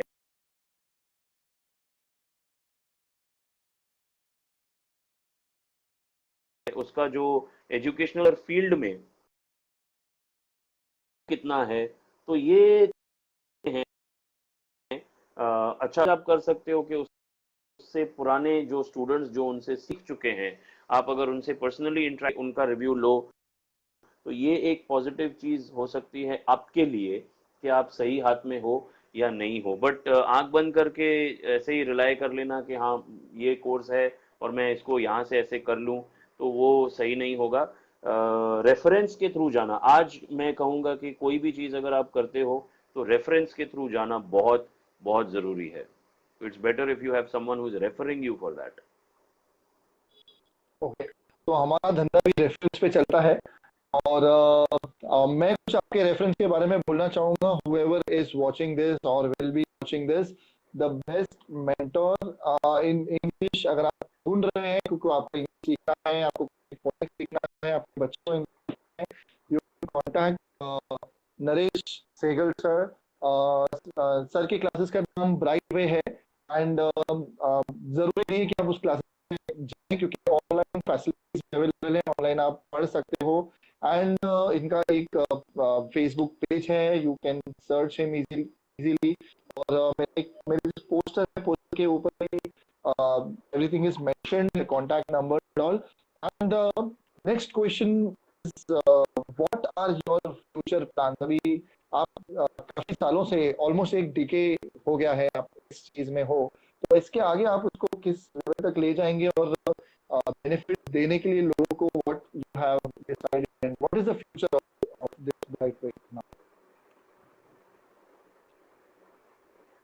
See, it's not only me, as I earlier mentioned, that my wife is also along with me. So दोनों का ही हमारा एक प्लान है. हम लोग काफी काफी टाइम से इस चीज के बारे में सोच रहे हैं. She actually wants to open up a school. तो हम लोग एक रेगुलर स्कूल ओपन करने की जगह पर हम एक ऐसा स्कूल, एक पैरेलल स्कूल प्लान कर रहे हैं जहां पर वो बच्चे जो डिप्राइव्ड हैं, मतलब जो स्कूल जा नहीं सके, या आज वो एक ऐसे एज ग्रुप में आ गए हैं जहां पर वो पढ़ाई नहीं कर सकते हैं, तो ऐसे बच्चों के लिए हम एक बेसिक एजुकेशन का अरेंजमेंट अगर कर सकें, जहां हम उनको लैंग्वेजेस, जो हमारी लैंग्वेजेस हैं, 3-4 लैंग्वेजेस जिसमें हम बात करते हैं, वो लिखना और पढ़ना और समझना, और उसके साथ में बेसिक मैथ अगर हम उनको सिखा सकें, तो ऐसा एक पैरेलल स्कूल हम प्लान कर रहे हैं कि हम स्टार्ट करें. और ये हमारा एक गोल भी है. अब देखें ये कब पूरा होता है. इसमें मेजर इंटेंशन जो है, जैसे हम कभी बैंक्स में जाते हैं या रेलवे स्टेशन पे जाते हैं तो हम नोटिस करते हैं बहुत सारे ऐसे लोग हैं जिनको लिखना नहीं आता है. वो लोगों से हाथ पैर जोड़ते हैं और कहते हैं कि मेरा फॉर्म भर दो, या मुझे पैसे विड्रॉ करने हैं, मेरी मदद कर दो. तो ये सारी चीज़ें नहीं होनी चाहिए. और जो लोग पढ़े लिखे नहीं हैं, जब वो एक उम्र क्रॉस कर जाते हैं तो उनको ज़्यादा तकलीफ़ें होती हैं. कभी कभार कुछ लोग उनको चीट कर देते हैं.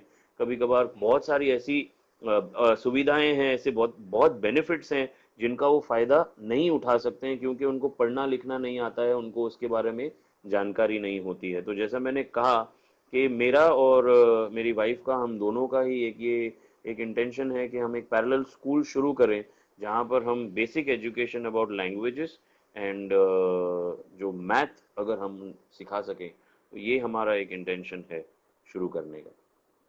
This is a great initiative. I mean उन लोगों के ऊपर भी फोकस है आपका कि जो लोग एक एज ग्रुप क्रॉस कर चुके हैं, they would be able to learn, write, read, and do all the stuff they want.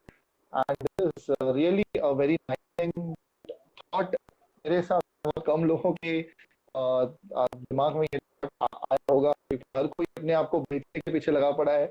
But then these things are also very much important, and I would be happy for you if you achieve it very soon.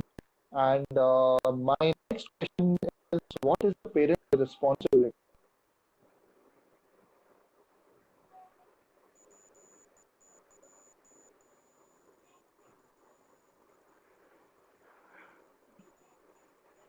आखिरी हिस्सा तो सवाल का मुझ तक शायद पहुंचा नहीं, but I believe the question was what is parents responsibility. तो it's never ending. It starts before the child is born, and it's just going on and going on. So we cannot categorize के कहाँ शुरू होगी और कहाँ ख़त्म होगी. But जितना हो सकता है वो ये है कि हम बच्चे को अगर बेसिक एजुकेशन प्रोवाइड करें और उसके बेसिक एजुकेशन में उसके साथ में रहें, उसको छोड़ नहीं दें, उसको किसी के भरोसे पे नहीं छोड़ दें. क्योंकि I would like to be very honest with this thought. मैंने कुछ स्टूडेंट्स ऐसे देखे हैं जिनको बिल्कुल भी, जब आप उनके सामने टेक्स्ट बुक्स अगर ओपन करते हो तो उनको नहीं पढ़ना आता है. तो जब उनको नहीं पढ़ना आता है और वो आसपास देखते हैं कि दूसरा बच्चा उनको देख रहा है, तो ये जो एम्बैरेसमेंट होता है, ये एम्बैरेसमेंट बच्चा अकेला फेस करता है, पेरेंट उसके साथ में कभी फेस नहीं करता है. See, I belong to educational field, and that's the reason every time whenever I talk, I come to the same thing again and again. क्योंकि पेरेंट बच्चे के साथ एक उम्र तक रहेंगे, उसके बाद में उसकी पढ़ाई, उसके स्किल्स और उसका टैलेंट, यही उसके साथ में रहेगा. तो अगर आप बच्चे के अंदर एजुकेशन भी डेवलप नहीं कर रहे हैं, उसके स्किल्स को भी नहीं नोटिस कर रहे हैं, और उसका टैलेंट डेवलप करने में भी उसकी हेल्प नहीं कर रहे हैं, और सिर्फ आप ये सोच रहे हैं कि मैंने एक अच्छा स्कूल दे दिया, मैं स्कूल की फीस भर रहा हूँ, मैं ट्यूशन भेज रहा हूँ, मैंने बहुत अच्छा ट्यूशन लगा दिया है, तो I am sorry, like these are not the responsibilities. Responsibilities actually are where you try to understand where the child is rising and where the child is falling. And if the child is falling, you should be along with the child to make the child realize that don't worry, no matter what it is, I'm always there with you. And that's how you give confidence to that's how you inspire your child and motivate your child to grow. एक दूसरे बच्चे को ये चीजें जब मिलती हुई एक दूसरा बच्चा देखता है तो वो क्या फील करता है, ये पेरेंट कभी भी नहीं सोच सकता है। हमारी सोसाइटी अगर आप देखें तो हमारे सोसाइटी में बहुत डाइवर्सिटी है, हर तरीके से डाइवर्सिटी है। कास्ट्स हैं, रिलीजन्स हैं, मेल्स हैं, आप देखिए कोई अमीर है, कोई गरीब है, किसी के पास कुछ प्रोविजंस हैं, किसी के पास कुछ प्रोविजंस हैं, किसी के पास कुछ नहीं है। तो इतनी डाइवर्सिटी है, इतना फर्क है, इतनी इनइक्वालिटी है। ऐसे में अगर हम बेसिक एजुकेशन के ऊपर भी अगर ध्यान नहीं देंगे तो इट इज नेचुरल कि ये सारी उसके बाद में उस पर्टिकुलर बच्चे को बहुत दिक्कत आने वाली है। तो अगर हम फोकस करें कि बच्चे को हम सही ढंग से पढ़ाएं, कौन सा स्कूल आप चुनते हो, कौन सा बोर्ड आप चुनते हो और कितनी फीस आप भरते हो, ये इंपॉर्टेंट नहीं है। लेकिन किस तरीके की इंफॉर्मेशन, किस तरीके की पढ़ाई आप करा रहे हो, ये बहुत बहुत जरूरी है। तो that's according to me, that's how you have to behave responsible. Definitely. तो थैंक यू वेरी मच, आपने बहुत सारा वैल्यू ऐड किया। ऑलमोस्ट हम लोग 20 क्वेश्चन तक पहुंच चुके हैं। और होप कि अगर इस चीज के अंदर, लैंग्वेज के अंदर, स्कूलिंग के अंदर, कम्युनिकेशन के अंदर, पर्सनालिटी डेवलपमेंट के अंदर, इन सारी चीजों किसी को भी कोई भी जब होगा, सवाल होगा, तो ये सारी रिकॉर्डिंग हम या इस चीज का, इस का अगर रिप्ले भी देख ले 90% तो उसको मिल ही जाएंगे इंसान को। मेरा लास्ट सवाल आपसे ये है कि what is your final message for this? अभी हम लोगों ने almost we are done with almost 2 hours of value transformation in this session. So the last question is, what would be your final message to people?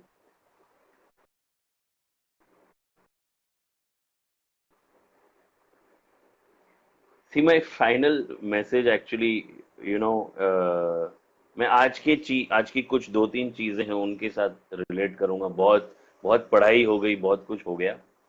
तो कुछ एक चीजें जो हमारे आसपास हो रही हैं, कुछ एक चीजें जो घट रही हैं, उसके बेसिस के ऊपर मैं अपना फाइनल जो है वो चीज बोलूंगा कि मैंने personally, when I was like 29, I believe I was 29, 29, 30, I realized that I have inclination towards language and I started working on it and I started training people on that. I got trained myself and I started training people क्योंकि मुझे वो चीज़ करने में बहुत मज़ा आता है। तो इसी तरह I want everybody to identify what are their talents, what are their inclinations, what do they like to do, what do they enjoy doing, and that is what they should be doing. I would like to share, like अगर मुझे कोई रात को 3 बजे उठा के, 2 बजे उठा के ग्रामर के क्वेश्चन से no to it, I would very patiently and very nicely explain to them. That's my, that's how much I like it, to be very frank, चाहे इंग्लिश हो या ग्रामर हो। तो मेरा सजेशन तो यही रहेगा। एक और चीज है जो मैं शेयर करना चाहूंगा, वो ये है कि जैसे मैंने पहले कहा कि कुछ लोग, I want to act and I want to dance and I want to do music and all. तो ऐसा क्यों नहीं है कि हमारे अंदर बच्चे ये नहीं सोचते हैं that I want to become an astronaut? बच्चे ये क्यों नहीं सोचते हैं कि I want to become a scientist? ऐसा क्यों नहीं है? क्योंकि ऐसी कोई इंस्पिरेशन ही नहीं है। बच्चों को साइंटिस्ट्स की इंस्पिरेशन दिखाई ही नहीं देती है। पता नहीं कितने सालों के बाद एक मूवी आई मिशन मंगल, उसके बाद आज अगर आप देखो तो ऑनलाइन कुछ कंपनीज हैं जिन्होंने साइंटिस्ट के जॉब्स के लिए कोर्सेज बनाना शुरू किया है। तो बेसिकली प्रोफेशन को या प्रोफाइल को टारगेट करके हम अपने आप को इंस्पायर क्यों नहीं करते हैं, हम अपने आप को मोटिवेट क्यों नहीं करते हैं? हमारे लिए ऑप्शंस लिमिटेड क्यों हैं? हमारे लिए ऑप्शंस देखें क्या है, अगर आप ध्यान से देखें तो वही है। कुछ एक कैटेगरी ऐसी है जो बोलती है कि मुझे गवर्नमेंट जॉब करना है क्योंकि वहां पर जॉब सिक्योरिटी है। एक कैटेगरी ऐसी है जो बोलती है कि मुझे सिर्फ मेडिकल में ही जाना है। एक कैटेगरी ऐसी है जो बोलती है कि मुझे सिर्फ आर्ट्स में ही जाना है। तो हमारे पास लिमिटेड ऑप्शंस हैं। जैसे गवर्नमेंट के जॉब्स हैं तो आर्ट्स में जाना है, बिजनेस फैमिली बैकग्राउंड है तो कॉमर्स में जाना, मेडिकल प्रोफेशन है तो साइंस में जाना है, और इंजीनियरिंग। बस हमारे पास सिर्फ 4 चीजें हैं। इसके आगे और कुछ भी नहीं है क्या? इतनी सारी चीजें हैं, इतने सारे अपॉर्चुनिटीज और ऑप्शंस हैं, बट पर्सनली हम बैठ के उसको कभी भी रिसर्च नहीं करते हैं, और हमारे अंदर इतनी लेजीनेस भरी हुई है कि we are not even ready to get up and ask कि what are the different opportunities available.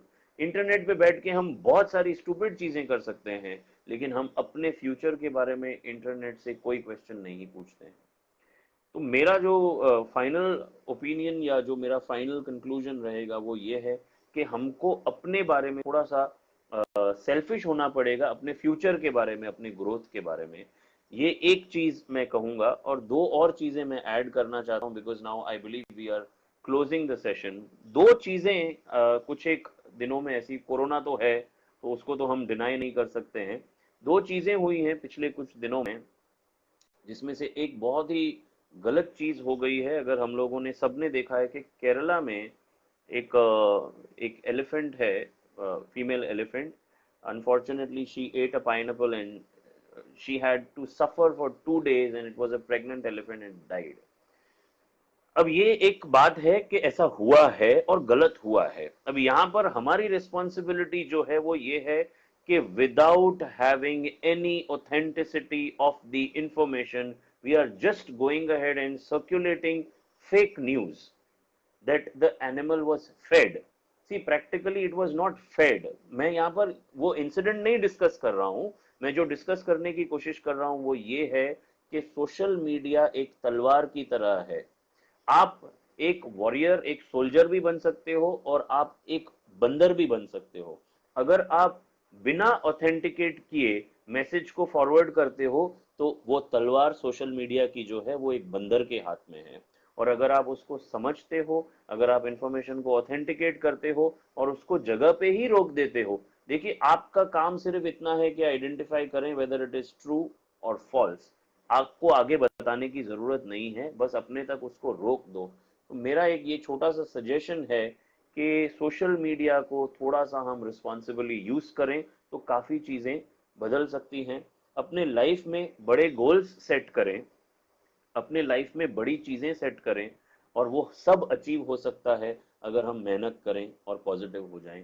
तो ये मेरा फाइनल कंक्लूजन रहेगा ग्रेट, आज के लिए। Actually very nice example you have to, I mean बहुत अच्छी तरह से आपने इस सेशन को, इस सारे सवालों को जो जवाब दिया है, and there was 100% of value transmitted through each and every question, and just everyone who is watching right now or will be watching later, ये सेशन पूरा देख लीजिए, and then if you have any questions you can directly contact mister Naresh sir, and definitely tell you कि आपको कोई भी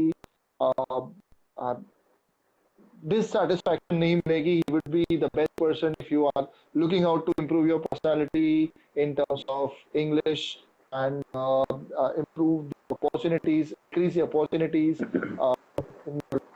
तो sir it was very much incredible session, बहुत मज़ा आया, और इस चीज़ को मैं अपने सारी कम्युनिटी में हर एक इंसान से शेयर करूंगा। I would like people to watch it again again. तो बिलीव हम एक सेशन करेंगे थोड़े टाइम के बाद में, which is also gonna be very much nice, because इतने कम समय में हम लोग इतनी ज़्यादा वैल्यू ट्रांसमिट कर सकते। So thank you very much for being online with me, and have a nice day and have a nice your money, and we'll definitely uh, get in touch again. Sure. Sure, Thank you so sir. much. Thank Thank you you so very much. much, and yeah, good night. And Good night. Good night to you and good night to everyone. Thank you very much for being with us.